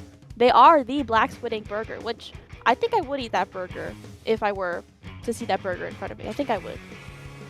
Which is funny because a certain fast food chain did have a black patty or black bun burger at some point. And also, I want to point out that Black Squid Ink Burger is going to be one of few, if any, teams to say that they will have a 10-year anniversary coming up soon. Yay. So, not something you hear from most, if not all, of the competitive Splatoon teams you know about. But here's Take over here with the roller. Knows what's coming. It's going to be this. First of all, this tactical going down. Secondly, that first checkpoint going down. Black Squid Ink Burger in a good spot here. Has the bubble actually. Almost countered the Inkzuka, but the Inkzuka has other plans. A few more players going down, and Neowave is back in control. I really love that bubble placement, though. Putting it in front of a tower path so that Hyper Fresh couldn't shoot off their friends at the tower, keeping it safe, but also keeping the space in front of the tower clear. I really, really like that. But looking at Neowave here, they have quite a bit of a lead to try to get here. I was going to say penalty, but there is no penalty. It'd be tower control. But we're looking pretty bit even. Both of these teams are staggering one another. We're jumping in, we're jumping out. It's a bit of a scrappy fight here in mid. But Black Squid Ink Burger here back onto the tower, despite the members of Neowave being coolered up here. Ooh, that was a sick Zuka kill there from Leo, completely stopping the tower in its tracks. Now Black Squid Ink Burger is on the back foot. This just proves that Inkzuka is still the weapon of choice if you are looking for long-range picking solutions. Neowave continuing with this push. They have gone past that first checkpoint. I'm going to act like what I said earlier didn't sound like an ad read as I continue with this Neowave push. I'm already down the first checkpoint. Now has a cooler to back things up. They've been excellent in getting players up where they need to be. And they've been just as good as what we saw with Persona 3 Reload earlier with their positioning. But as I say that, Black Squid Ink Burger does have an in. It's going to be that 52 gal. Doesn't last too long, but Neowave back in positions to take back this tower as someone from Black Squid Ink Burger is a roller there. Take with the roller, trying to stop this push, and it's still stopping this fairly slowly. They haven't been able to advance it so far, but it is changing. Yeah, my gosh, I was about to see if their gal was able to make anything happen here, but Take here on this roller, going to be able to stop the tower quite a bit there, doing a little bit of a pinch with their teammates as well, right before that lead swap. So Neowave does not have the lead yet here, but with this crab, the lasting power of it, Refa being able to get all these jumps in for their teammates, but Take is like, this is free for me. They try to get some picks. They do have to back up a little bit here because their teammates aren't ready to support them yet, but all that being said, Neowave still has control of the tower here. I mean, Black Squid Ink Burger is trying to contest it. They do manage to back them up here, but they only go 2 down. They're getting staggered a little bit, but at the same time, Leo here is stationed up. They're ready top right to stop this tower to go to try to extend Black Squid Ink Burger's lead. And there's still a long ways to go for Neowave, and actually Black Squid Ink Burger is getting this back into opposing territory, so a situation that you're gonna want to keep an eye on, and thankfully we're also here to cover it for you as Neowave is tries to block off this push coming in from Black Squid Burger, and they still have lots of players moving up. It's going to be a disway call from the heavy edit on Neowave. Sees a 52 gal coming into the side, and at least able to trade it, stops that push from getting any worse. But so far, it's been a different story within this last minute and a half, Grace. I mean, it's still, this tower hasn't moved as far as you may have expected from both of these teams from this middle spot here. It's been a skirmish all throughout. Yeah, my gosh. And look at all the paint that Black Squid Burger has down in front of them. That bubble as well. Another really, really nicely placed bubble. Keeping so much control in front of the tower path. Take here going for a little bit of a flank onto the crab. Ooh, and gets Refa down. Gets Leo as well. And is going to go up into that top little area where the members of Neowave are trying to station up to stop this tower. They're not able to get that pick there, but their friends do. Black Squid Burger looking really, really good into this push. Take trying to get their flow or extended here. Not able to do it, but Black Squid Burger gets all the way down to 22 remaining. But now cracking that last checkpoint is going to be huge here for Neowave, who we saw is able to get really, really close to contesting Black Squid Burger's lead. We saw them do it before. They can maybe do it again here. Take here going for a little bit of a shark. I can see them. I see the blood is pumping. They're able to get the tower. Wait, was that a triple or was that a double? Because Take there completely stopped Neowave's push in its tracks. Refa here trying to do something, but they can't. The gal's going to snuff them out there. And Black Squid Burger very firmly, very convincingly stops Neowave from even contesting their lead into the last overtime kind of push there. Black Squid Burger taking it back, tying up the set 1-1. I mean, it's really funny, isn't it? I mean, I was talking when Neowave made the push to 34 remaining, I was talking all about how this can be a team that if they just find the right positioning, they've done it before. They are likely doing it here. If they can just continue that, and we're going to go back to what you said on that first set, or on that first game, just know how to sustain that push, you are going to be fine here. This is Neowave in that push that got them 34 remaining. Just had them barely reaching out for the lead and just barely missing out on it. But, I mean, if Cooler comes out, the one thing I want to watch is for Neowave and see where they are at once this tower goes down. But we're not going to see it here because Take has had a wonderful match with this roller. You did have the double/triple, whatever it may be, lots of numbers going down for Neowave, and they've had a wonderful game so far, stopping, or actually getting this back over to the second checkpoint. So Black Squid Burger came in with everything they needed to get this game off, or get this set off of Neowave. Now heading into game 3 with everything to play for. Oh my gosh, and giving huge kudos to the rest of Black Squid Burger on that last retake of the tower there to stop Neowave's overtime. They were so ready to stop that tower. The wave breaker was out. Their positioning was like picture perfect. They were ready, so ready for Neowave to push up onto that little left area where the first checkpoint would have been, that sort of area there. But they didn't even need to, because I think it was somebody went down to the wave breaker, I think, being chipped to all heck, and then Take finished it up there. Like, picture perfect. Like, mwah, no notes. It's perfect. Absolutely it was, and that's all you need to win the game for your team. Rainmaker Museum coming up very quickly here. I was going to say very shortly, but honestly, quickly is probably the better word as we start things off in games. Once again, in game 3, it is going to be an important one. Both of these teams at 3-1, so lots to play for here. If you're looking for that sweet alpha bracket spot, a good place to start with day 2 with, especially considering that with the smaller lineup, you're not going to see a gamma bracket. It is spring break, so no doubt that that's going to bump down the numbers a little bit, but that doesn't mean we can still have some low week action. In fact, you're going to see more of it right here. Oh my gosh, I was about to see Wither go for that Hail Mary flank there at the start. They didn't quite get a pick with it, but it did pull Black Squid Burger's attention away just for a little bit to enable Neowave to get a bunch of picks here in mid.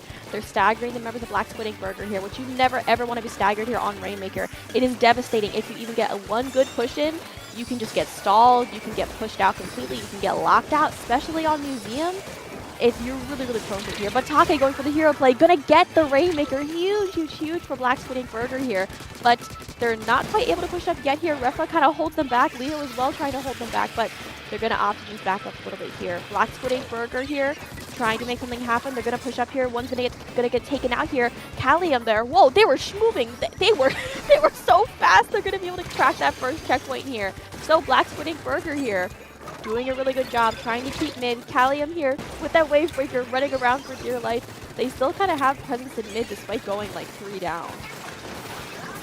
And that push, I have to say. I know you probably brought up something similar, something to the same vein, but it looked a lot like sped up footage, and I was almost surprised. Oh my god, wait a minute. Okay, that was going to be dangerous for Neowave. I saw Take coming in there, all guns blazing, and actually got a pick off of that.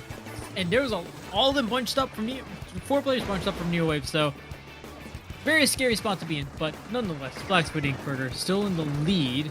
They did clear that first pedestal, but so far, Neowave has been doing fairly well, holding them back. Yeah, really. And I mean, although they haven't been able to get a push themselves here, Neowave still showing that they are able to combat Black Squid Ink Burger from locking them out here. Like I talked about a little bit when we saw it on Clan Blitz, Museum is also hard to push, and it's also very prone to getting awkwardly locked out here. You can also get stalled very easily. We all know the little stall spot on that little platform. So hopefully no team falls to that there. Take gonna get taken out. Black Squid Ink Burger in general gonna get taken out. Huge wipe there for Neowave. They're gonna be able to get this lead, no doubt. The members of Black Squid Ink Burger here trying to station up. Okay, they don't get past that little pillow thingy. They don't get past the inflatable here, but Leo is like, Grace, I literally could care less about it. Oh, never mind, Take's gonna eat them alive. But with that, Reef Slider going to be able to get extend their lead just a little bit here, but with Take on the flank, Refa here. Do they know? They do know, actually, and they're going to jump out. I respect it. I would too. Wise jump out, especially knowing what that roller has, how much danger that roller has spelled for Neowave, as Black Squid Ink Burger was setting up a push there, but no longer as a result of this Inksuke as they came out from Leo. Leo has got a few more players down. Wither all the way at the front. Refa there to back things up. Ravioli goes down. So does that Dreadringer. Neowave in the lead, and they are looking mighty comfortable. Look at how much yellow is in front of Hyper Fresh with the heavy edit, as we start to see more specials come out from Black Squid Ink Burger, who needs to make something happen. Now, at least get themselves past this pedestal, because that's the most they've been able to do this game so far. Oh my lordy lord. The bubbles coming off from Take again, getting so much room for Black Squid Ink Burger to push up a little bit here. But if I were them, I would play it a little bit more oh, nope, never mind, we're gonna blow up. Wither here on this hop. Take as well trying to fight them for it. But Neowave still looking really, really good here going into the last minute or so of this game, Nito. This is now or never, as the song would say in Splatoon. Like, either of these teams here are looking at their black bracket placements here, so they want to clutch up this game. If you're Black Squid Ink Burger, you have to get a better standing there onto plat. They're a little bit backed up here in mid, but it does look like they're going to be able to get a push going soon here if they're able to keep the members of Neowave staggered.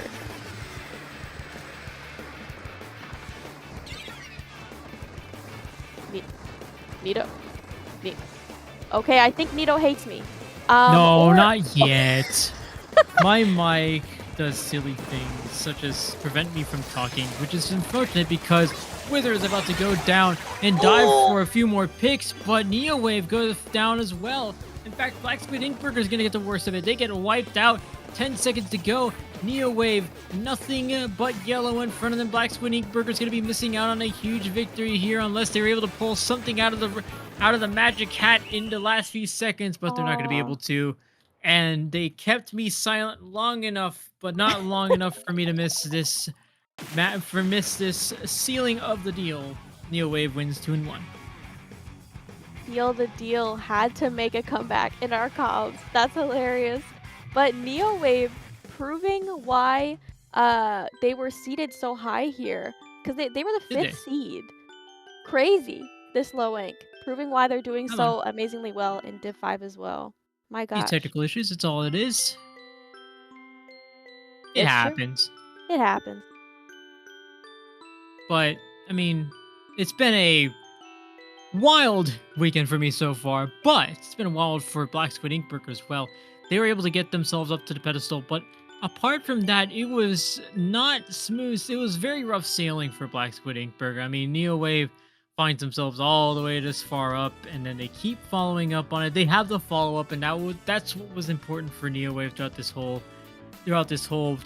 matchup. I mean, Neo does excellently getting a pick off from the side, and with how many times I saw the word wipeout flash on the screen there, it's no surprise that Neowave was able to hold Black Squid Inkling back just enough for them to not even get past this pedestal. I mean, there is some few setups here that looked like they were going to lead to something that went past that 58 remaining mark, but so far they were staggered. Staggered was the word, and I know you mentioned it at some point, but it is something we have to bring up because that is what kept them far back for a while.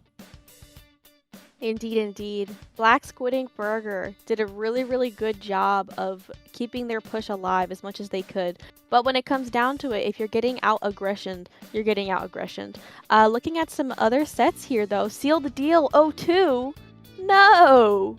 No! This is devastating. What's not as devastating is Pandemonium here, up 2-0 against Crippling. Is it ink efficiency there? I can't read very well.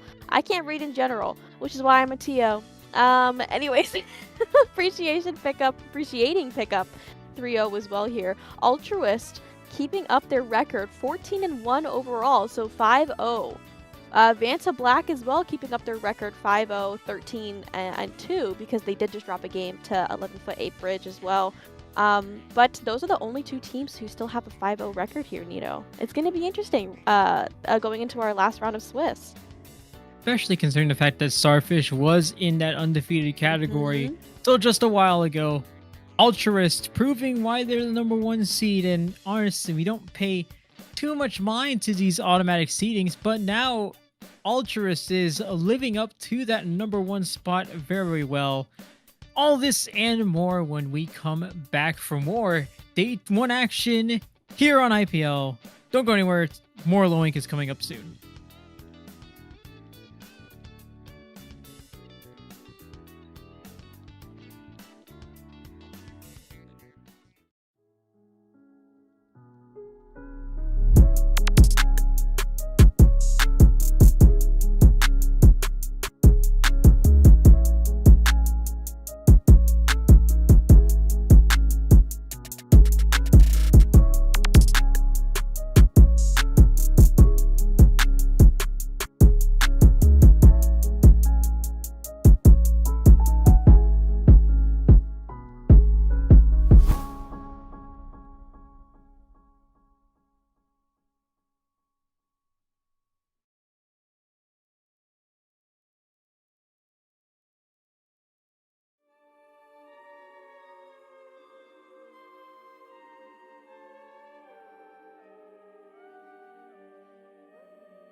You know, I really like seals. I really like how fat they are. I like how they're full of blubber. And I like them better than sea lions because they don't really have legs. So it's really... Oh, we're live. Anyways, guys, my name is Grace. Welcome back to Low Wake March 2026. I am joined by the ever so lovely Nito once again as my co-commentator. And we're heading into the last round of Swiss. This is do or die.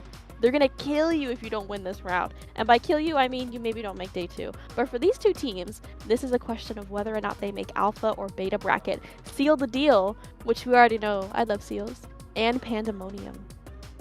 Well, not making alpha bracket is essentially the same as dying, so fair enough.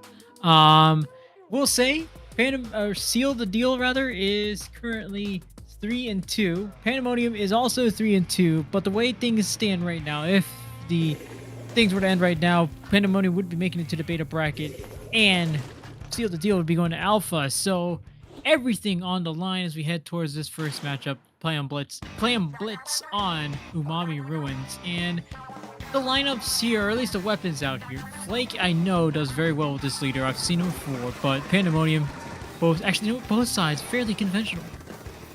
Yeah, I mean, I love all the Dapples action we're seeing today. Oh, they just exploded. My bad. Type and Flake are going to be backing up here. Wise decision. But Pandemonium isn't, they don't quite have the clam economy yet. I mean, they do have this one power clam, but other than that, I don't think they're going to be able to sustain a push unless they take it a little bit slow here. Pumpkin said, girl, I don't want to take it slow. I'm going to explode everybody in front of me here, and they're going to get a really, really good stagger going on. Ooh, 2 down to that roof slider as well. Pandemonium in a really, really good spot, although they also just went 2 down. There's jumps coming in. They're trying to sustain the push a little bit here, but I don't think any clams spawned, except for, like, that one right there. I think this push is cooked. And one heck of a way to start. I mean, you got yourself up to 59 remaining, which for an opening push is fairly solid. I mean, you do get the benefit of getting essentially two power clams and more. Box going down to a reef slider. If you haven't seen enough of a reef slider, well, good news, you're going to see more of it today as Pandemonium starts to crumple down on numbers. It takes about a whole village and a half to go for this one player on Pandemonium, but it does happen. Seal the Deal still a few numbers down. Typh goes deep in enemy territory for a power clam, but now it's only up to Flake to get that through, and with a knee leader, and with nothing but a knee leader to defend yourself, maybe it's not going to be too good of an idea to try to back that push up, so you're going to back off instead. 71 remaining, also fairly solid, but not quite the lead just yet, but there is 3 minutes and 15 seconds to go. Indeed, indeed. Looking at the situation that Pandemonium finds themselves in, they're already 3 down. Quite a bit of a scrap fest going on in mid as well. But seal the deal. They're trying to seal the deal. I'll stop. But they're going to reef slide in, trying to open up that basket for them here. And the cooler coming out as well. Typh and Artemis trying to keep the front lines active. Ooh, wait! They just exploded back there. I don't even know what got them. But their backline onto Pandemonium is down. Flake hopefully going to be able to score the power claim, and they do. And they're going to get set up there onto that little dome, that little top area. Devastating there for Seal the Deal, though, going 2 down. Their backline, their Dapple's going to go down too. This push, despite them getting the lead here, they're going to have to hold it down. They're going to have to hunker down in mid if they want to keep it. I was hoping you saw that suction bomb because it was right in front, but it does eventually knock a player down for Pandemonium, and that's what's been rough for the team in Teal so far, because they've been losing numbers 1 by 1, and it's left them staggered. Flake with another pick there, and it's a wipeout. What's worse than a staggered, having all 4 players go down like that, and now you have an excellent setup here from all the players and Seal the Deal. The way you have that backline backing off anything that comes through for Pandemonium. You have the rest of Seal the Deal trying to find clams. You actually have 1 player sent off to stimulate this clam economy. You're up to 13 remaining. Oh my gosh. Nino got so excited. Oh, you're back. What? I'm here. It's really funny. No, you're here. It was like your mic peaked and then you glitched and you went to the astral realm. It was really funny. I do that every once in a while. It's fine. It never happens on stream. That's true. That's true. You know, sometimes I also ascend to the heavens, but nobody knows. Speaking of ascending to the heavens, Seal the Deal is trying to ascend to alpha bracket here. Look at all this aggression. Typh is, they're trying to defend their basket. but Pandemonium manages to get through. Okay, Pandemonium going into the last minute or so of this game. You have to get a better push than that, y'all. 59 remaining, nothing to sneeze at here, but you're going 2 down, or excuse me, you're gonna go 1 down, you're losing mid, you're losing the paint control. Box here is on this little island on top mid, fighting for dear life, but you're gonna need more than map control to win at Clam Blitz. Absolutely. You do need to actually get those clams towards the basket, and you have more clam economy, and there's a lot of things we can talk about with Clam Blitz, but Seal the Deal ultimately, I want to say there's like a solid line that Seal the Deal has made here, and I'm glad we switched over to this because there's like a imaginary line that Seal the Deal has made that Pandemonium has yet to break out from, which is interesting. I mean, Seal the Deal has locked them out so well that like anything that comes up to him is getting shut down fairly quickly here as they get one more clam into the clam basket, and that should be the end of that push. We don't see anything else coming up for him, but good enough. Pandemonium still has a long ways to go. My gosh, I was about to applaud the E-leader there onto Seal the Deal for how great they are at knowing when to back up there. They did get taken out, but still, I mean, because of that, Seal the Deal here has an airtight defense. Pandemonium isn't even able to crack that. They're throwing the power clams at each other. That's a little victory dance, but Pandemonium not even able to crack that basket there with their power clam, not even able to extend this game into overtime. Seal the Deal very convincingly pretty much locked out Pandemonium for most of that game, taking game 1. It's a great start for Seal the Deal. I mean, I already mentioned it earlier, and I like seeing teams with matching emotes, but that's neither here nor there.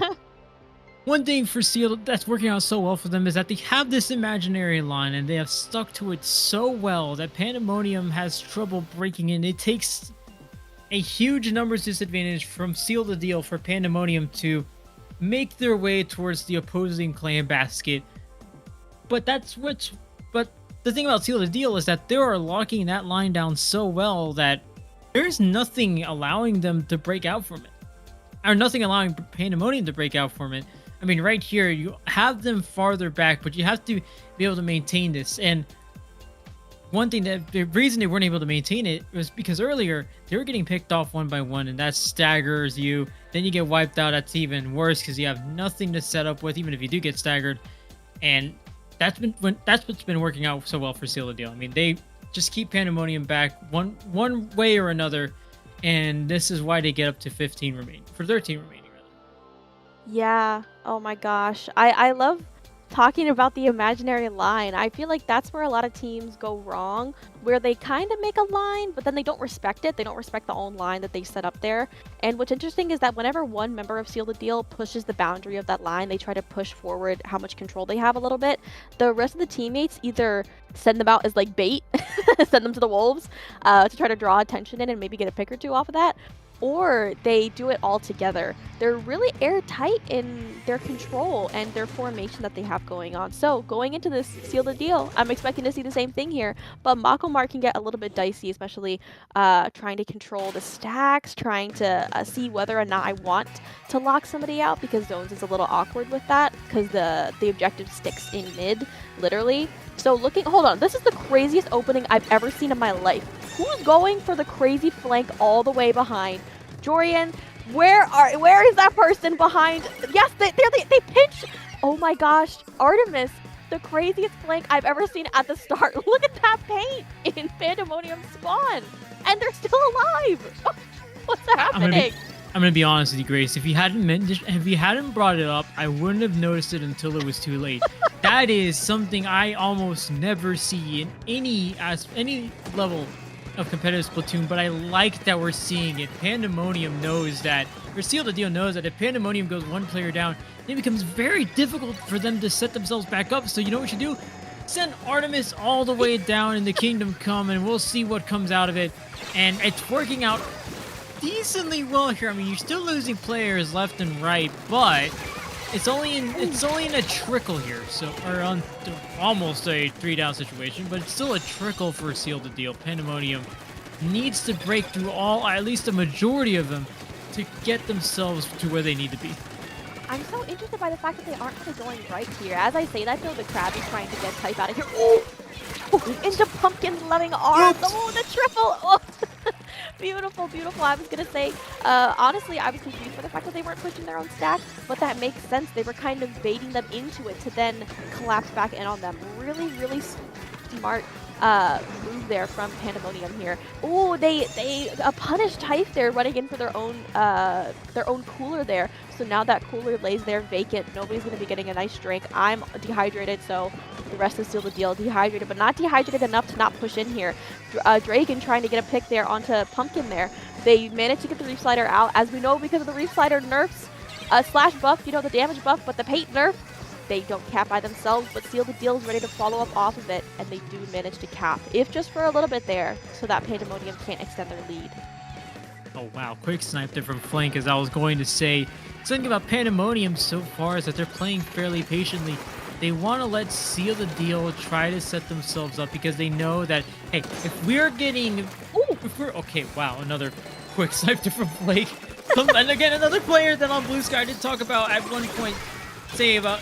That's one of some of the best leader play I've seen so far, and this goes to prove it. I mean, it's more excellent stuff that we're seeing from Dragon now. With these Dapple Doolies, almost gets a triple. I instead going to walk away with a half pick. I'm going to call it an assist because that's what the game calls it.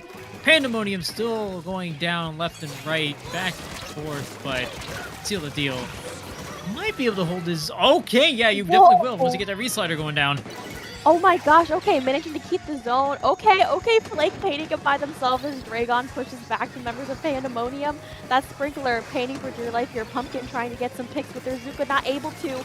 Seal the Deal's in a really, really good spot here, Nito. I mean, it's ticking down, less than 20 remaining here. Their Wiper's gonna go down, no Artemis, but 2 down on Pandemonium. The Reflighter's coming out, but I don't think they can cap by themselves. They can't, they get canceled. They get completely taken out here, 5 remaining. They aren't able to cap the zone in time, and that's it. Seal the Deal, punching in their ticket to Alpha pretty much here. Pandemonium, it is play all 3 as we know, so Pandemonium can still take a game here, but Seal the Deal, effectively winning this set 2-0. Wow, wow, wow. The scariest thing about Seal the Deal in this game is that it felt like at any point throughout this second game, they could just lock in, snap together. And even though Pandemonium looked very strong in that second game, and they absolutely did, I'm not going to discredit that, Seal the Deal just said, all right, well, great, cool lead you have here. I'm just going to snap it all in half. Pandemonium actually went for something similar to what Seal the Deal did in the beginning, and it worked out. Actually kind of worked out for him. I mean, you did disrupt Seal the Deal long enough to where Artemis is now playing an isolated matchup. No one there to back him up, but Seal the Deal, again, it just seemed like at any point throughout this match, they could just snap themselves back into place and then take the rest of the game away from Pandemonium. And it's really scary when you have a team that can, at any point in the game, say, that's a great lead you have. I'm going to take that from you. You're not getting it back for the rest of the game.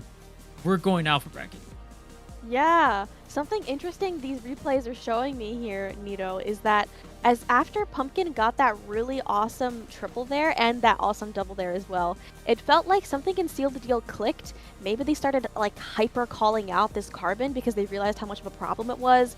Maybe they just decided to paint them out and completely overwhelm them so that the Carbon couldn't get in here. But like, look at this. Artemis opts to throw the hammer at Pumpkin instead of the person fighting them. I think that's Seal the Deal realizing that the Carbon Pumpkin can come in and do so much damage that they wanted to counteract that. And it won them the game. I feel like Pumpkin wasn't able to get in as much past that halfway point because of the countermeasures that Seal the Deal was doing. It's so, again, it's very, and then you know what, to Pandemonium's credit, I do like the fact that you brought in a crab to try to mitigate what Seal the Deal has been doing. I mean, you do want a long-range solution to Seal the Deal because you don't want to go in head first. Seal the Deal is a solid brick wall at this point, so a crab is a very good adjustment to make, but ultimately you are playing against one of the most all-around solid teams I've seen so far as we head into Game 3. Tower control, Hagglefish, and not much to play for here except positioning because it is play all 3, and all 3 of these games do matter in the end. Yanks here on this Stamper. I love these weapon choices, and I love the specials as well. Oop, they just blew up. I'm sorry for talking about you. But they're poor defenseless heavy here. Stuck on this tent. No, everybody's jumping to them. Okay, okay. They safely jumped in. That's good, that's good. The Wave Breaker's coming out as well, trying to get something going here. But Seal the Deal is angry. They're trying to clutch up this set 3-0. They do not want to lose a game here to Pandemonium. They're trying to lock them out. They're already chipping away at this checkpoint, despite going down one member. Seal the Deal. My gosh, they're really, really locking out Pandemonium here. It's funny because this is a game that, in theory, you should be able to just like mess around with, and that I think is what this Kraken is. Whoa, okay, wow, crazy, easy little swipe there. Going to take Flake off the tower. Why don't you? But Seal the Deal here. I like their experimentation here. I do like the fact that we're seeing the Kraken leader. Not something you see very often, but it's always a treat to see whenever it comes out. But Pandemonium still recognize that there is something to play for here, and they are sending their players up. Pumpkin, I do like what we're seeing from this Carbon Roller, especially with how dangerous Carbon Roller can be at that range, forcing one player to back off. And while it doesn't result in the pick, you do at least have one player backing off and giving your team more space. Oh, that's an unfortunate reslider as it doesn't go too far there, but you do at least get the lead. Oh my gosh. The lead for Pandemonium here. Ooh, and picking off Flake is so huge. The E-leader is so scary on tower control. One shot could be the entire push is dead. So Artemis here trying to make something happen here. They're trying to pay for the special, it looks like, but they're going to crack the last checkpoint here. Oh, wait, the hammer. Okay, Artemis is able to stop the tower here. But Pumpkin wreaking havoc onto this tower and not able to get any members of Seal the Deal, though. My gosh, a huge wipe, but a huge lead for Pandemonium here. Tower control is really tough. It feels like you have to have control of a bajillion angles to even keep the tower safe remotely here. And going up against an E-leader, when you're the one who needs to be pushing into them, it can be tough here. But Seal the Deal. They're going to have to be able to use this E-leader to get themselves in, not just defending, because they are the ones back, but they just exploded actually, so I did lie. But Flake here is going to have to try to hold it down. Going to have to maybe crack it in and get Pandemonium off the tower because they don't want to be KO'd. And I mean, at least, okay, never mind. I was going to go on a full tirade about Flake, but I suppose it doesn't really matter because the rest of your team can do the job for you, which is a great thing to see if you're an anchor player, knowing that you can have that confidence in your team to just send them out in front and say, whatever, go, my minions, and then they just shut everything down in front of you. So I suppose everything is going well in Seal the Deal world. So 2 minutes to go. Shelnix here with the Stamper has a great view, but they do get spotted out with that hammer throw. Not gonna get them picked off, but you do at least scare them into jumping out of harm's way. Oh lord, Pumpkin's gonna go down. That's one of their front lines here. The Reefslider coming out trying to again stop this tower from pushing anymore. Artemis forced to back up as well. Their friends too. They're pretty backed up here, but jumping into one another, trying to keep mid just a little bit from Pandemonium here. But Seal the Deal was not able to extend their lead by like anything really. I mean, looking at these two leads looking at the scores. I can speak. I know what's happening. I love Splatoon. But looking at these two scores on the scoreboard here, Seal the Deal has a big lead to tackle. They have 2 checkpoints remaining. They have to crack both of them. And with Pandemonium breathing down their necks here, this last minute is not going to be easy for them. Absolutely not. You have a minute to go and all to play for Pandemonium. They have the lead, and they have a fairly convincing one at that. They're up to 40 remaining, so very good spot to be in. Remember, Seal the Deal can easily flip the switch just like that. We saw that in Game 2. We can possibly see it in Game 3, but Pandemonium, look at that. They're very comfortable here. A sea of purple, magenta, pink, whatever color you may see through your screens. I said close enough. It is close enough. It's one of those colors. It's one of the colors ever. But Pandemonium covered in... Okay, never mind. Sorry, I spoke too soon. Thanks, we talked about the color pink too much. Now they exploded. Oh my gosh. Okay, Seal the Deal. Going back into this Nito. Listen, I mean, we've seen them clutch it up before. Can they do it again? Pumpkin here trying to have an explosive play onto the tower. Ooh, not able to get tight. Oh, the Reefslider coming out just in time. Dragon helping the tower. But, the GG specials. The GG Reef. Oh, How many people did they get with that reslider? Pandemonium, the perfectly timed specials at the perfect time. There was no chance Seal the Deal was going to be able to push there. Pandemonium. Oh. Yes, Pandemonium taking the scoreboard scared me. Pandemonium taking one game off of Seal the Deal here. Nicely done. That is perfect stuff from Pandemonium, and a good thing to see, especially after the first two games. You're kind of looking at that game 2 and thinking, all right, we have a better, more cohesive game plan as a team of what we're going to do, where we're going to position ourselves, what we're going to do as soon as we get into those positions, and how we're going to maintain and hold these pushes, these retakes. And I like that I'm seeing that from Pandemonium. It at least means that whatever comes up, wherever you land on day 2, because it will be alpha or beta, but whatever comes up in day 2, you do have the skills necessary to bring the fight to whatever team he comes up. Because you're basically playing against an alpha bracket team here, and if you're able to take at least one game off an alpha bracket team after coming off of 2 other games with losses, then you're feeling a little better about those first two losses, I think. Indeed, indeed. Good showing from them. And kind of like we talked about here, Seal the Deal is going to be able to advance onto Alpha Bracket. Oh, the beautiful hammer throw from Artemis again. I feel like all of Seal the Deal, all of Pandemonium, they all had their moments in that set, which I love so much. I feel like we talked about all the players, which you love to see. There's a lot to see. There's a lot to talk about from both sides. I mean, Flake had their moments. Dragon here from Seal the Deal also had their moments. Wipeout is a word you saw a lot from Seal the Deal because of how well they worked together. I mean, it just seemed like wherever one of them was, another one was going to be within like 5 feet of them, as though we're still holding COVID regulations. But Seal the Deal, again, great stuff here. Pandemonium ultimately taking at least one game off and capping off what would have been a less than ideal matchup there. They're ultimately Seal the Deal going to 4-2, and they are currently well positioned for an alpha bracket spot. We are waiting more results, as you can see here. Indeed, indeed. But the Altruist so far, 2 up against Vanta Black, which would make it so that the only game that Altruist has won, or has lost thus far, because they have a 14-1 record so far, would be against, they lost a game against Rising Beyond the Tides, who dropped.